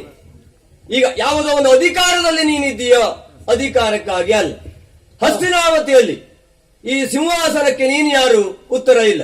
ಸೇನಾಪತಿ ಆದರೆ ಸೇನೆ ಆ ಅಧಿಕಾರದಿಂದ ಗೆದ್ದ ತಂದದ್ದನ್ನು ರಾಜನಿಗೆ ಕೊಡಬಹುದು. ಅದು ರಾಜನೀತಿಯಲ್ಲಿ ಸಮ್ಮತವಾದದ್ದು. ಆ ರೀತಿಯಲ್ಲಿ ನೋಡುವುದಿದ್ರೆ ನೀನು ಸೇನಾಪತಿ ಅಲ್ಲ. ಅಂದೇ ನೀನು ಹೋದಂತಹ ನೀನು ತಮ್ಮನಿಗಾಗಿ ತಂದಿದ್ದೀಯ. ತಮ್ಮನನ್ನು ಕರೆದುಕೊಂಡಾದ್ರೂ ಹೋಗಿದ್ದೀಯೋ? ಆ ಸಭೆಯಲ್ಲಿ ಹೇಳಬೇಕಿತ್ತು, ತಮ್ಮನನ್ನ ಕರೆದುಕೊಂಡು ಬಂದಿದ್ದೇನೆ, ನಾನು ಮದುವೆ ಆಗುವವನಲ್ಲ, ತಮ್ಮನಿಗೆ ಮಾಡಿಸ್ತೇನೆ. ಹಾಗೆ ಹೇಳಿದ್ರೆ ಒಪ್ಪಬಹುದಿತ್ತೋ ಏನು? ಇಲ್ಲ. ನೀನು ಸಭೆಯಲ್ಲಿ ಹೋದದ್ದ ನಿನ್ನ ಮಾತನ್ನು ನೀನು ಹೇಳಿದ ಬಿಟ್ರೆ ಯಾರು ನಿನ್ನ ಮಾತನ್ನು ಪ್ರಶ್ನಿಸೋದಕ್ಕೂ ಬರಲೇ ಇಲ್ಲ. ಯಾಕೆ? ನಿನ್ನ ಆರ್ಭಟವೇ ಹಾಗಿತ್ತು. ಅಂದು ಪರನಾರಿಯರನ್ನ ತಂದಿದ್ದಿ ನೀನು. ತಂದಂತಹ ಅವರಲ್ಲಿ ವಿಚಾರ ವಿನಿಮಯ ಮಾಡಿ ಅವರಿಬ್ಬರನ್ನ ಮದುವೆ ಆಗಿದ್ದಾಯಿತು. ಒಬ್ಬಳ ಬಾಳು ಹೀಗಾಯಿತಲ್ಲ, ಆದ್ದರಿಂದ ಅವಳ ಬಾಳನ್ನು ಸರಿ ಮಾಡುವುದಕ್ಕೆ ಯಾರಿದ್ದಾರೆ ಈಗ ಅಂದು ನೀನು ಸಾಲ್ವನಲ್ಲಿ ಕಳುಹಿಕೊಟ್ಟಿದ್ದೀಯ ಅನ್ನುವಾಗ ಸಾಲ್ವ ಭೀಷ್ಮನೊಟ್ಟಿಗೆ ನೀನು ಹೋದದ್ರಿಂದ ಅವನಿಗೆ ಸಂಶಯ ಬಂದಿತ್ತು. ಅವನನ್ನು ಆಕ್ಷೇಪಿಸುವುದಕ್ಕಿಲ್ಲ. ಆದ್ದರಿಂದ ಹೇಳುವುದು, ನನ್ನ ಮಾತಿನಂತೆ ಅವಳನ್ನ ನೀನು ವರಿಸು. ಅವಳ ಬಾಳು ಹಾಳಾಗುತ್ತದೆ. ಹಾಳಾಗಬಾರದು ಅಂತಾದ್ರೆ ಅವಳನ್ನ ಮದುವೆಯಾಗಿ ನಿನ್ನ ಮೇಲೆ ಒಂದು ರೀತಿಯ ಬಂದಿರುವ ಅಪವಾದವನ್ನು ದೂರೀಕರಿಸಿ ಅವಳಿಗೆ ಬಾಳು ಕೊಟ್ಟು ನೀನು ಒಳ್ಳೆಯದನ್ನಾಗಬೇಕೀಗ. ಆಗುವುದಿಲ್ಲ ಸ್ವಾಮಿ. ಯಾಕಾಗುವುದಿಲ್ಲ? ಕಾರಣ ಉಂಟು. ತಂದೆಗೋ ಸುಗ ಬ್ರಹ್ಮಚರ್ಯದ ಈಗ ಭೀಷ್ಮ ಗುರುವೇ ತಂದೆಗೋ ಸುಗ ಬ್ರಹ್ಮಚರ್ಯದ ಈಗ ಭೀಷ್ಮ ಎಂದಿಗಾದರೂ ದುರ್ಮಾರ್ಗದಲ್ಲಿ ಗುರುವೇ ಎಂದಿಗಾದರೂ ದುರ್ಮಾರ್ಗದಲ್ಲಿ ನಿಂದಿತ ಮಗ ಕಾರ್ಯ ಗೈವನೇ ಗುರುವನಿಯ ನಿಂದಿತ ಮಗ ಕಾರ್ಯ ಗೈವನೇ ಗುರುದೇವ ಸಂದೇಹವೇಗೆ ಮತ್ತಿನ್ನು ತಂದೆಗೂ ಸುಖ ಬ್ರಹ್ಮಚರ್ಯದೊಯ್ಯ ಬೀಜ ಎಂದಿಗಾದರೂ ದುರ್ಮಾರ್ಗದಲ್ಲಿ ನಿಂದಿತ ಕಾರ್ಯ ಗೈವನೇ ಗುರುರಾಯ ಸಂದೇಹ ಬೇಕೆ ಮತ್ತಿನ್ನು ನಿಂದಿತ ಕಾರ್ಯ ಗೈವನೇ ಗುರುದೇವ ಸಂದೇಹ ಬೇಕೆ ಮತ್ತಿನ್ನು ಗುರುವೇ, ನನಗಾಗಿ ನಾನು ಪ್ರತಿಜ್ಞೆ ಮಾಡಿಕೊಂಡದ್ದಲ್ಲ. ತಂದೆಗೋ ಸುಖವಾಗಿ ತಂದೆಯ ಮಾತನ್ನು ಹೇಗೆ ನಡೆಸಬೇಕು, ತಂದೆಗಿಂತಲೂ ತಂದೆಯ ಮಾತು ಹೆಚ್ಚು ಎನ್ನುವುದನ್ನ ಆದರ್ಶವಾಗಿಟ್ಟುಕೊಂಡಂತಹ ಶ್ರೀರಾಮಚಂದ್ರನ ಹಾದಿಯಲ್ಲಿ ನಡೆಯಬೇಕು ಮಗುವಂತ ಬೋಧಿಸಿದವರು ತಾವು. ಅಲ್ಲದೆ ತಂದೆಯ ಮಾತಿಗಾಗಿ ತಾಯಿಯನ್ನಾದರೂ ಕತ್ತರಿಸುವುದಕ್ಕೆ ಮುಂದಾದವರು ತಾವು. ನಿಮ್ಮದಾದಂತಹ ಬೋಧನೆಯನ್ನು ಕೇಳಿಯೇ ನಾನು ತಂದೆಯ ಕಾರ್ಯದಲ್ಲಿ ಹೇಗೆ ತೊಡಗಿಕೊಳ್ಳಬೇಕು, ಅದು ನನ್ನ ಭಾಗ್ಯ ಎಂದು ಭಾವಿಸಿದವ. ತಂದೆ ತನ್ನ ಸರ್ವ ಸುಖವನ್ನು ಬದಿಗಿಟ್ಟು ಈ ಮಗನಿಗಾಗಿ ಅಲ್ಲವೇ ಎಂದು ದೇವಕನ್ಯೆಯಾದಂತಹ ಗಂಗಾದೇವಿಯನ್ನಾದರೂ ತೊರೆದದ್ದು. ಪರಿಣಾಮ ಏನು ಎನ್ನುವುದು ಅವನಿಗೆ ಗೊತ್ತು. ಆ ತಂದೆಗಾಗಿ ನಾನು ಮಾಡಿದಂತಹ ಶಪಥವನ್ನು ಮೀರುವುದಕ್ಕೆ ಸಾಧ್ಯ ಇಲ್ಲ. ಇನ್ನೊಂದು ಹೇಳಿದಿರಲ್ಲ, ನೀನು ಆರೋಪಿ, ಭೀಷ್ಮ ನೀನು ಅಪರಾಧಿ. ಭೀಷ್ಮ ಆರೋಪಿಯೂ ಅಲ್ಲ, ಅಪರಾಧಿಯೂ ಅಲ್ಲ. ಯಾಕೆ ಹೇಳಿ, ನ್ಯಾಯ ನಿರ್ಣಯಿಸಬೇಕಾದಂತಹ ನೀವು ಇಂದು ನ್ಯಾಯ ನಿರ್ಣಯವನ್ನು ಕೊಡಬೇಕು ಅಂತಾದ್ರೆ ಈ ಪ್ರಕರಣಕ್ಕೆ ಸಂಬಂಧಪಟ್ಟಂತಹ ಪ್ರತಾಪಸೇನನನ್ನು, ಅಂಬೆಯನ್ನು ಹಾಗೂ ಸಾಲ್ವನನ್ನು, ಬೇಕಿದ್ದರೆ ಒಟ್ಟಿಗೆ ಹೋದಂತಹ ಬ್ರಾಹ್ಮಣರನ್ನು, ಆ ನಂತರದಲ್ಲಿ ಭೀಷ್ಮನನ್ನು ನಿಲ್ಲಿಸಿ ಚರ್ಚಿಸಿ ನೋಡಿ. ಇಲ್ಲಿ ಪ್ರಕರಣ ಏನಾಗಿದೆ ಗೊತ್ತು, ಯಾರು ಮಹಾ ದೊಡ್ಡ ಅಪರಾಧಿಯೋ ಅವನಿಗೆ ಶಿಕ್ಷೆಯಾಗುವುದನ್ನು ತಪ್ಪಿಸುವುದಕ್ಕೆ ಬ್ರಹ್ಮನಿಂದಲೂ ಆಗುವುದಿಲ್ಲ ಸ್ವಾಮಿ. ಕಾರಣ ಉಂಟು. ಯಾಕೆ? ಅಂಬೆ ಮಾಡಿದ ತಪ್ಪೇನು ಎನ್ನುವುದನ್ನು ಯೋಚಿಸಿ ನೋಡಿ. ಸಾಲ್ವನಿಗೆ ಮೊದಲೇ ಮಾತು ಕೊಟ್ಟಳಂತೆ. ಮೊದಲು ಅಂದ್ರೆ ಯಾವಾಗ? ಸ್ವಯಂವರದ ಪೂರ್ವ ದಿನದಲ್ಲಿ ಬಂದು ತಂದೆಗೆ ಹೇಳಲಿಲ್ಲ. ಮಂಟಪದಲ್ಲಿ ಮಾಲೆಯನ್ನು ಹಿಡಿದು ನಿಂತಳು. ಧನಾಧಿಪರೆಲ್ಲ ಏನು ಮಾಡಿದರು? ಅಂಬೆಗಾಗಿ ಅಂದ್ರೆ 3 ಹೆಣ್ಣು ಮಕ್ಕಳಿಗಾಗಿ ಹೋರಾಡಿದರು. ಹೌದಾ? ಅಲ್ಲಿ ತಂದೆಯನ್ನು ವಂಚಿಸಿದಲ್ಲದೆ ಸಮಸ್ತ ಧರಾಧಿಪರನ್ನು, ಭರತಖಂಡದ ಪ್ರತಿಯೊಂದು ಅರಸು ಮಕ್ಕಳನ್ನು ಮರುಳರನ್ನಾಗಿ ಮಾಡಿದಳು ಅಂಬೆ. ಯಾವುದರಿಂದ? ತನ್ನದಾದಂತಹ ನಿರ್ಧಾರವನ್ನು ಹೇಳಲಿಲ್ಲ. ನಾನು ಮದುವೆ ಆಗುವುದಿಲ್ಲ, ನಾಳೆ ನಾನು ಸಾಲ್ವನನ್ನೇ ವರಿಸುವವರು ಅಂತ ಒಂದು ಮಾತು ಹೇಳಿದರೆ ಅವಳನ್ನು ಮನಸ್ಸಿನಲ್ಲಿಟ್ಟುಕೊಂಡು ಅರಸು ಮಕ್ಕಳು ಯುದ್ಧ ಮಾಡುವುದಕ್ಕುಂಟು. ಯೋಚಿಸಿ, ಇಲ್ಲಿ ಅಂಬೆ ಮಾಡಿದಂತಹ ತಪ್ಪು ಎಷ್ಟು ದೊಡ್ಡದು. ತಂದೆಗೂ ಹೇಳಲಿಲ್ಲ, ಅರಸು ಮಕ್ಕಳಿಗೂ ಗೊತ್ತು ಮಾಡಲಿಲ್ಲ, ತಾಯಿಗೂ ಸೂಚಿಸಲಿಲ್ಲ. ಇಂತಹ ಅಂಬೆ ಕುರಿತಾಗಿ ನೀವು ಯೋಚನೆ ಮಾಡಲಿಲ್ಲ, ವಿಚಾರಣೆ ಮಾಡಲಿಲ್ಲ. ಗುರುವೇ, ಆದ್ದರಿಂದ ಹೇಳ್ತೇನೆ, ತಂದೆಗೋ ಸುಖ ಬ್ರಹ್ಮಚರ್ಯದಳು ನೈಷ್ಠಿಕ ಬ್ರಹ್ಮಚರ್ಯ ಉಂಟಲ್ಲ ನನಗೆ. ಅಂಬೆ ಏನೇನೋ ಹೇಳಿರಬಹುದು, ಬ್ರಹ್ಮಚಾರಿ ಹಾಗಿರ್ಬೇಕು ಹೀಗಿರ್ಬೇಕು ಅಂತ. ಅದೆಲ್ಲ ತಲೆಗೆ ಹಾಕೊಳ್ಳಬೇಡಿ. ಅವಳಿಗೆ ಭೀಷ್ಮನೂ ಸಿಗಲಿಲ್ಲ, ಸಾಲ್ವನೂ ಸಿಗಲಿಲ್ಲ, ಮಾನಸಿಕ ಆಗಿರಬಹುದು. ಯಾರು ಅಂಬೆ ಹೇಳಿದ ಮಾತನ್ನು ಭೀಷ್ಮನ ಎದುರಿನಲ್ಲಿ ಬಂದ್ರೆ ಎಲ್ಲದಕ್ಕೂ ಉತ್ತರ ಕೊಡುವುದಕ್ಕಿತ್ತು ನನ್ನಲ್ಲಿ.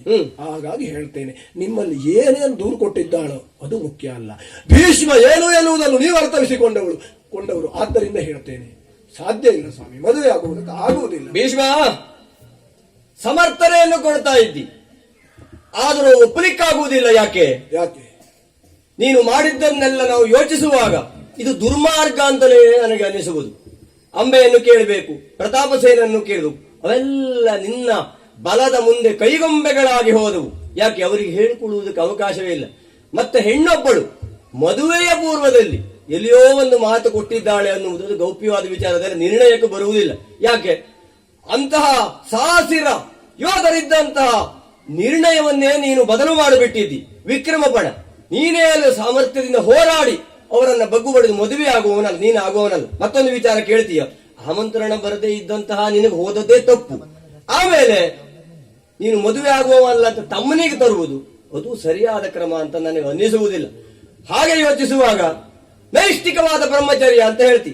ನೈಷ್ಠಿಕವಾದ ಬ್ರಹ್ಮಚರ್ಯವನ್ನ ಋಷಿಮುನಿಗಳು ಸಪತ್ನೀಕರಾಗಿದ್ದಾಗಲೂ ಆಚರಿಸಬಹುದು ಅಂತ ಶಾಸ್ತ್ರ ಹೇಳ್ತದೆ.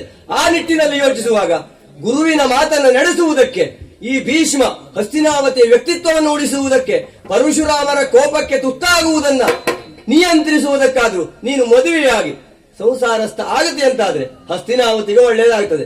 ಬಂದಂತಹ ಪರಶುರಾಮರಿಗೆ ನನ್ನ ಶಿಷ್ಯ ಒಳ್ಳೆಯದನ್ನು ಮಾಡಿದ್ದಾನೆ, ಯಾವ ಹೆಣ್ಣಿಗೂ ಅನ್ಯಾಯ ಆಗಿಲ್ಲ, ಈ ಋಷಿಮನಿಗಳ ಮಾತನ್ನು ನಾನು ಕೇಳಿಕೊಂಡು ಬಂದಿದ್ದೇನೆಲ್ಲ, ಅದಕ್ಕೊಂದು ಉತ್ತರ ಸಿಕ್ಕ ಹಾಕುತ್ತದೆ. ಮದುವೆ ಆಗುವುದಿಲ್ಲ ಗುರುಗಳೇ. ನೀವು ಹೇಳಿದ ಹಾಗೆ ಋಷಿಮನಿಗಳಿರುವ ಬ್ರಹ್ಮಚರ್ಯ ಬೇರೆ, ವಶಿಷ್ಠಾದಿಗಳು ಅವರ ಬ್ರಹ್ಮಚರ್ಯ ಉಂಟು. ತಿಥಿವಾರ ನಕ್ಷತ್ರವನ್ನು ನೋಡಿ ಕುಲವರ್ಧನೆಗಾಗಿ ಸತಿಯನ್ನು ಭೋಗಿಸಿ ಅವರು ಬ್ರಹ್ಮಚರ್ಯವನ್ನು ಪಾಲಿಸಿದವರು. ಅದನ್ನು ನೈಷ್ಠಿಕವಾದ ಬ್ರಹ್ಮಚರ್ಯ ಅಂತಾನೆ ಹೇಳುವುದು. ಆದ್ರೆ ನಮ್ಮದು ಅದಲ್ಲ.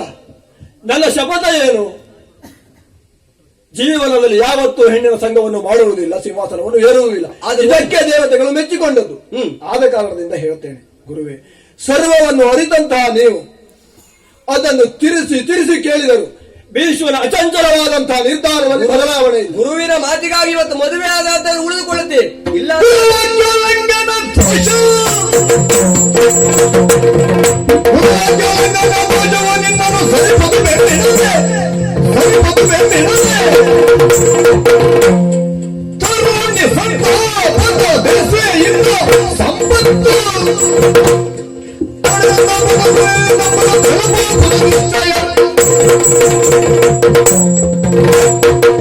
ಶಿಷ್ಯರಾದಂತಹ ನಿನಗೆ ನಾಲ್ಕು ಬುದ್ಧಿ ಮಾತನ್ನು ಹೇಳಬೇಕು ಅಂತಿದ್ರೆ ನನಗೆ ತಿರುಗಿ ಹೇಳುವುದಕ್ಕೆ ಬಂದೆ ಏನೋ ಅಲ್ಲ ಅಂತ ಆದ್ರೆ ಗುರುವಾಕ್ಯ ಉಲ್ಲಂಘನ ದೋಷ ನಿನಗೆ ಶಪಿಸಿ ಏನು ಭಸ್ಮೀಭೂತ ಮಾಡಿ ಏನು ಹಸ್ತಿನಾವತಿಯನ್ನ. ಯಾಕೆ ನನ್ನ ವಿರುದ್ಧವಾಗಿ ಬರ್ತೀಯ? ಏನು ಹೇಳಿದೆ? ನೀವು ತಾಯಿ ತಲೆ ಕಡಿದವರು ಅಂತ. ನಾವೇನು ನೀವೇನು? ಪ್ರತ್ಯಕ್ಷ ಈ ಸೃಷ್ಟಿ ಸ್ಥಿತಿ ಲಯಗಳನ್ನು ನಿಯಂತ್ರಿಸಬಲ್ಲಂತಹ ಸಾಮರ್ಥ್ಯವೂ ನಮಗುಂಟು. ಆದ್ದರಿಂದ ಹೇಳ್ತಾ ಇರುವುದು, ಅವತಾರಿ ಮಹಿಮೆಯೇ ಬೇರೆ, ನಿನ್ನಂತವನ ವ್ಯಕ್ತಿತ್ವವೇ ಬೇರೆ. ಈಗ ಅಂಬೆಯ ಬಾಣನ್ನು ಸರಿ ಮಾಡುವುದಕ್ಕೂ ಆದಂತಹ ತಪ್ಪನ್ನು ಸರಿ ಮಾಡುವುದಕ್ಕೆ ನಿನ್ನಿಂದ ಸಾಧ್ಯ ಉಂಟು? ತಾಯಿ ತಲೆ ಕಡಿದಿದ್ದೇನೆ. ತಂದೆಯವರಲ್ಲಿ ಪ್ರಾರ್ಥಿಸಿದಾಗ ಪುನಃ ಅವರಿಗೆ ಪುನರ್ಜನ್ಮವನ್ನು ಇತ್ತಿದ್ದಾಳೆ. ಅವಳಲ್ಲಿ ಯಾವುದೇ ಮಾನಸಿಕವಾದಂತಹ ಆಂದೋಲನ ಇರಬಾರದು ಎನ್ನುವುದಕ್ಕಾಗಿ ಅವರ ತಲೆಯನ್ನು ಕಡಿದು ಪುನಃ ಅನುಗ್ರಹಿತಳಾಗಿದ್ದಾಳೆ, ಪವಿತ್ರಳಾಗಿದ್ದಾಳೆ. ಅಷ್ಟನ್ನು ಮಾಡುವಂತಹ ಸಾಮರ್ಥ್ಯ ನಿನಗಿಲ್ಲ. ಗುರುವನ್ನು ಪ್ರಶ್ನಿಸುವುದಕ್ಕೆ ಹೋಗಬೇಡ. ನನ್ನ ಮಾತಿನಂತೆ ಮದುವೆ ಆದರೆ ಒಳ್ಳೆಯದು, ಅದು ಅಲ್ಲ ಅಂತಾದರೆ ಯುದ್ಧಕ್ಕೆ ಸಿದ್ಧನಾಗಬೇಕಾದೀತು. ಹೆದರಿಸ್ತೀರಾ ಸ್ವಾಮಿ?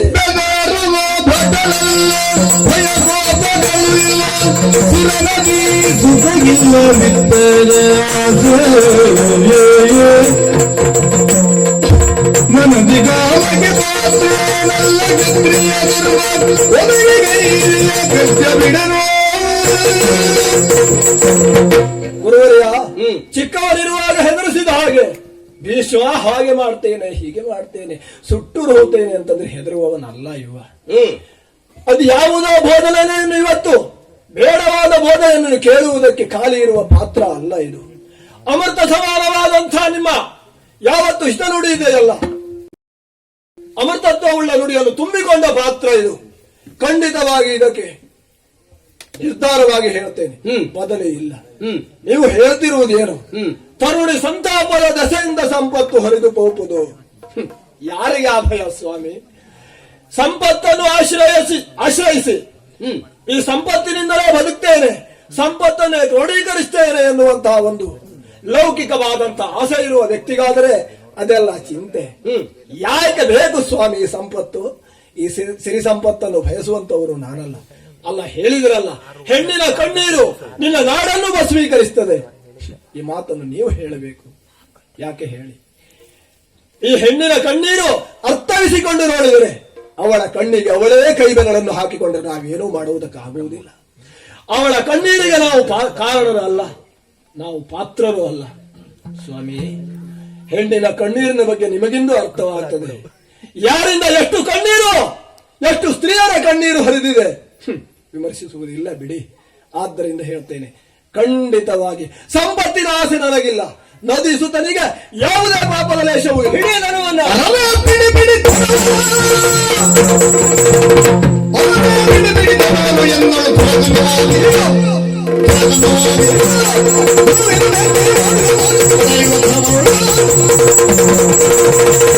ಭೀಷ್ಮ, ನನ್ನ ಮಾತಿಗೆ ಒಪ್ಪುವುದು ಇಲ್ಲ ಅಂತ ಆದ್ರೆ, ನಿನ್ನ ಉದ್ದಟತನವನ್ನೇ ಮೇಲಿಸ್ತಿ ಅಂತ ಆದ್ರೆ, ಆವಾಗ ಮೊದಲೇ ಹೇಳು ಕಳಿಸಿದ ಮಾತು ಅದೇ, ದಿಬ್ಬಣಿಗನಾಗಿ ಬಾಸಿಂಗ ಕಟ್ಟಿಕೊಂಡು ಬರಬೇಕು, ಇಲ್ಲ ಯುದ್ಧಕ್ಕೆ ಸಿದ್ಧನಾಗಬೇಕು ಅಂತ 4 ಬುದ್ಧಿ ಮಾತನ್ನ ಹೇಳುವುದನ್ನು ಹೇಳಿದ್ದೇನೆ. ಆದ್ದರಿಂದ ತನುಷರ ಉಂಟಲ್ಲ ಇದರಾಗ ಒಂದು ಕೋರಿಕೆ ಸ್ವಾಮಿ. ಗುರುವ ನೀನೋಳು ಸಮರಗೈವೆ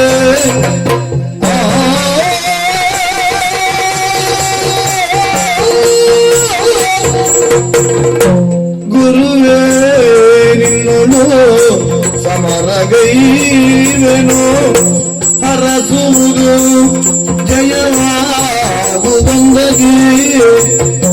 ಹರಸುವುದು ಜಯವಾಗುವಂದಗಿ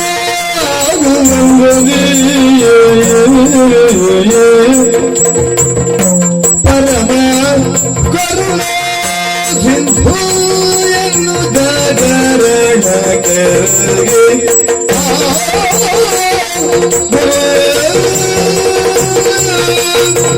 ಗುರುವೇ, ಒಂದು ಭಿನ್ನ ನಿಮ್ಮಲ್ಲಿ ಏನದು? ಧನಸ್ಸನ್ನು ಕೈಯಲ್ಲಿ ಹಿಡಿದು ಶಸ್ತ್ರದ ಗುರಿ ನೋಡುವುದಕ್ಕೆ ಕಲಿಸಿದವರು ತಾವು. ಧನಸ್ಸನ್ನು ನಿಮ್ಮ ಮುಂದೆ ಇಟ್ಟಿದ್ದೇನೆ. ಇದುವರೆಗೆ ಯಾರ ಆಶೀರ್ವಾದವನ್ನು ಪಡೆದು ಅವರಲ್ಲಿ ಯುದ್ಧ ಮಾಡಿದವನಲ್ಲ ಈ ಭೀಷ್ಮ. ಆದ್ದರಿಂದ ಕೇಳ್ತಾ ಇದ್ದೇನೆ, ಧನಸ್ಸಿನ ಗುರಿಯನ್ನು ಏನು ಎನ್ನುವುದನ್ನು ಕಲಿಸಿದಂತಹ ನೀವೇ ನನಗೆ ಆಶೀರ್ವದಿಸಬೇಕು. ಮೊದಲೇ ಹೇಳಿದವರು ಜಯಶಾಲಿಯಾಗು ಭೀಷ್ಮ ಎಂದು ಹರಸಿದವರು ಒಂದು. ಇಂದು ಅದೇ ಮಾತನ್ನು ನಿರೀಕ್ಷಿಸುತ್ತಿದ್ದೇನೆ. ಜಯವಾಗುವಂತೆ ಹರಸಬೇಕು ನೀವು. ಯಾಕಂದ್ರೆ ಕರುಣಾಮಯರು ನೀವು. ತ್ರಿಮೂರ್ತಿಗಳ ಶಕ್ತಿಯು ಗುರುಗಳಲ್ಲಿದೆ ಎನ್ನುವುದು ಸಕಲರು ಆಡಿಕೊಳ್ಳುವಂತಹ ಮಾತು. ಕರುಣಾಮಯರೇ, ಆಶೀರ್ವದಿಸಬೇಕು ನನ್ನನ್ನ. ಭೀಷ್ಮ, ಯುದ್ಧ ನಡೆಯುತ್ತಿರುವುದು ಗುರು ಶಿಷ್ಯರಲ್ಲಿ. ಹಾಗಿದ್ರೆ ಈ ಕ್ಷಾತ್ರಿಯರಲ್ಲಿಯೋ ಯುದ್ಧ ನಡೆಯುವುದು ಯಾಕೆ? ಕೇವಲ ಯುದ್ಧ ಚಾಪಲ್ಯಕ್ಕಾಗಿ ಯುದ್ಧವನ್ನು ಮಾಡಬೇಕು ಅಂತ. ಕ್ಷತ್ರಿಯರಾದಂತಹ ಸಿಂಹಾಸನದ ಪೀಠಕ್ಕಾಗಿ ಯುದ್ಧವನ್ನು ನಡೆಸುತ್ತಾರೆ. ಹಾಗಂತ ಕೇವಲ ಕ್ಷತ್ರಿಯ ಕುಮಾರರಲ್ಲಿ ದಿಗ್ವಿಜಯವನ್ನು ಸಾಧಿಸಿ ಮನ್ನಣೆಯನ್ನು ಪಡಬೇಕು, ಕಪ್ಪನ್ನು ಪಡೆಯುವುದಕ್ಕಾಗಿ ಯುದ್ಧ ನಡೆಸುತ್ತಾರೆ. ಆದರೆ ನನ್ನಿಂದಲೇ ನಡೆಯುತ್ತಿರುವಂತಹದ್ದು ಧರ್ಮಯುದ್ಧ. ಇದು ಈ ಧರ್ಮಯುದ್ಧದಲ್ಲಿ ಇನ್ನು ಧರ್ಮ ಮಾತ್ರ ಗೆಲ್ತದೆ. ಈಗ ನಿನಗೆ ಜಯ ಆಯಿತು ಅಂತಾದ್ರೆ ನಿನ್ನಲ್ಲಿ ಧರ್ಮ ಉಂಟು ಅಂತ ನಾನೇ ಹೇಳಿ ಹೋಗ್ತೇನೆ ಆಮೇಲೆ. ಆದ್ದರಿಂದ ಹೇಳ್ತೇನೆ, ಯಥೋ ಧರ್ಮ ತಥೋ ಜಯ. ನೀನು ಮಾಡಿದಂತಹ ಕಾರ್ಯ ಇವತ್ತು ಧರ್ಮ ಉಂಟು ಅಂತಾದರೆ ಅದರಿಂದ ನೀನು ಗೆಲ್ಲುತ್ತಿ. ಆದ್ದರಿಂದ ನಾನು ಹೇಳುವುದು, ಋಷಿಮುನಿಗಳನ್ನೆಲ್ಲ ಕಳೆದುಕೊಂಡು ಬಂದಿದ್ದೇನೆ, ಅವರೆಲ್ಲ ಸಾಕ್ಷಿಯಾಗಿದ್ದಾರೆ. ಲೋಕದಲ್ಲಿ ಏಕಲವ್ಯನಂತವರು ಒಂದು ಹಸ್ತಿನಾವತಿಯ ಪೀಠವನ್ನು ಪ್ರಶ್ನಿಸ್ತಾರೆ, ಭೀಷ್ಮ ತಪ್ಪಿತಸ್ಥ ಅಂತ. ಲೋಕದಲ್ಲೆಲ್ಲ ಆಗಬಾರದು. ಸರಿಯೋ ತಪ್ಪು, ಭೀಷ್ಮ ತಪ್ಪಿತಸ್ಥ ಅಲ್ಲ ಅಂತ ಪರಶುರಾಮರೇ ಹೇಳಿ ಹೋಗ್ತಾರೆ. ನಿನಗೆ ಜಯ ಆಯಿತು ಅಂತಾದ್ರೆ, ಅಲ್ಲ ಅಂತಾದ್ರೆ ನಾನು ಹೇಳಿದ ಮಾತಿಗೆ ನೀನು ಒಪ್ಪತಕ್ಕದ್ದು. ಆದ್ದರಿಂದ ಯುದ್ಧವನ್ನು ಶುರು ಮಾಡು.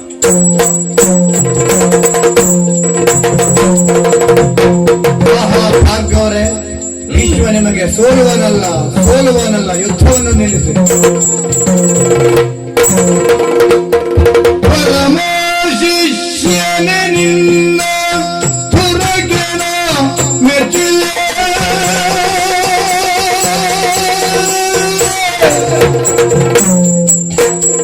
ಪರಮ ಶಿಷ್ಯನೇ ನಿನ್ನ ಪುರಗೆನ ಮೆಚ್ಚಿದೆ. ತೆರಳುವೆ ನಿನಗೆ ನಾ ಸೋದೆ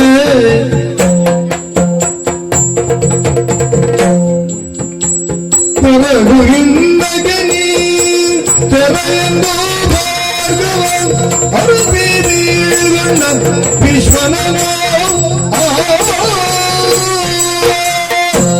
ಭೀಷ್ಮ, ಗುರುಗಳೇ, ನಡೆದಂತಹ ಪ್ರಕರಣವನ್ನೆಲ್ಲ ಕೂಲಂಕುಷವಾಗಿ ನಿನ್ನಲ್ಲಿ ಕೇಳಿ ತಿಳಿದಿದ್ದೇನೆ. ಆದರೂ ಯುದ್ಧವನ್ನು ಮಾಡಬೇಕು ಮೊದಲೇ ಹಾಗೆ ಹೇಳಿದ್ದೇನೆ.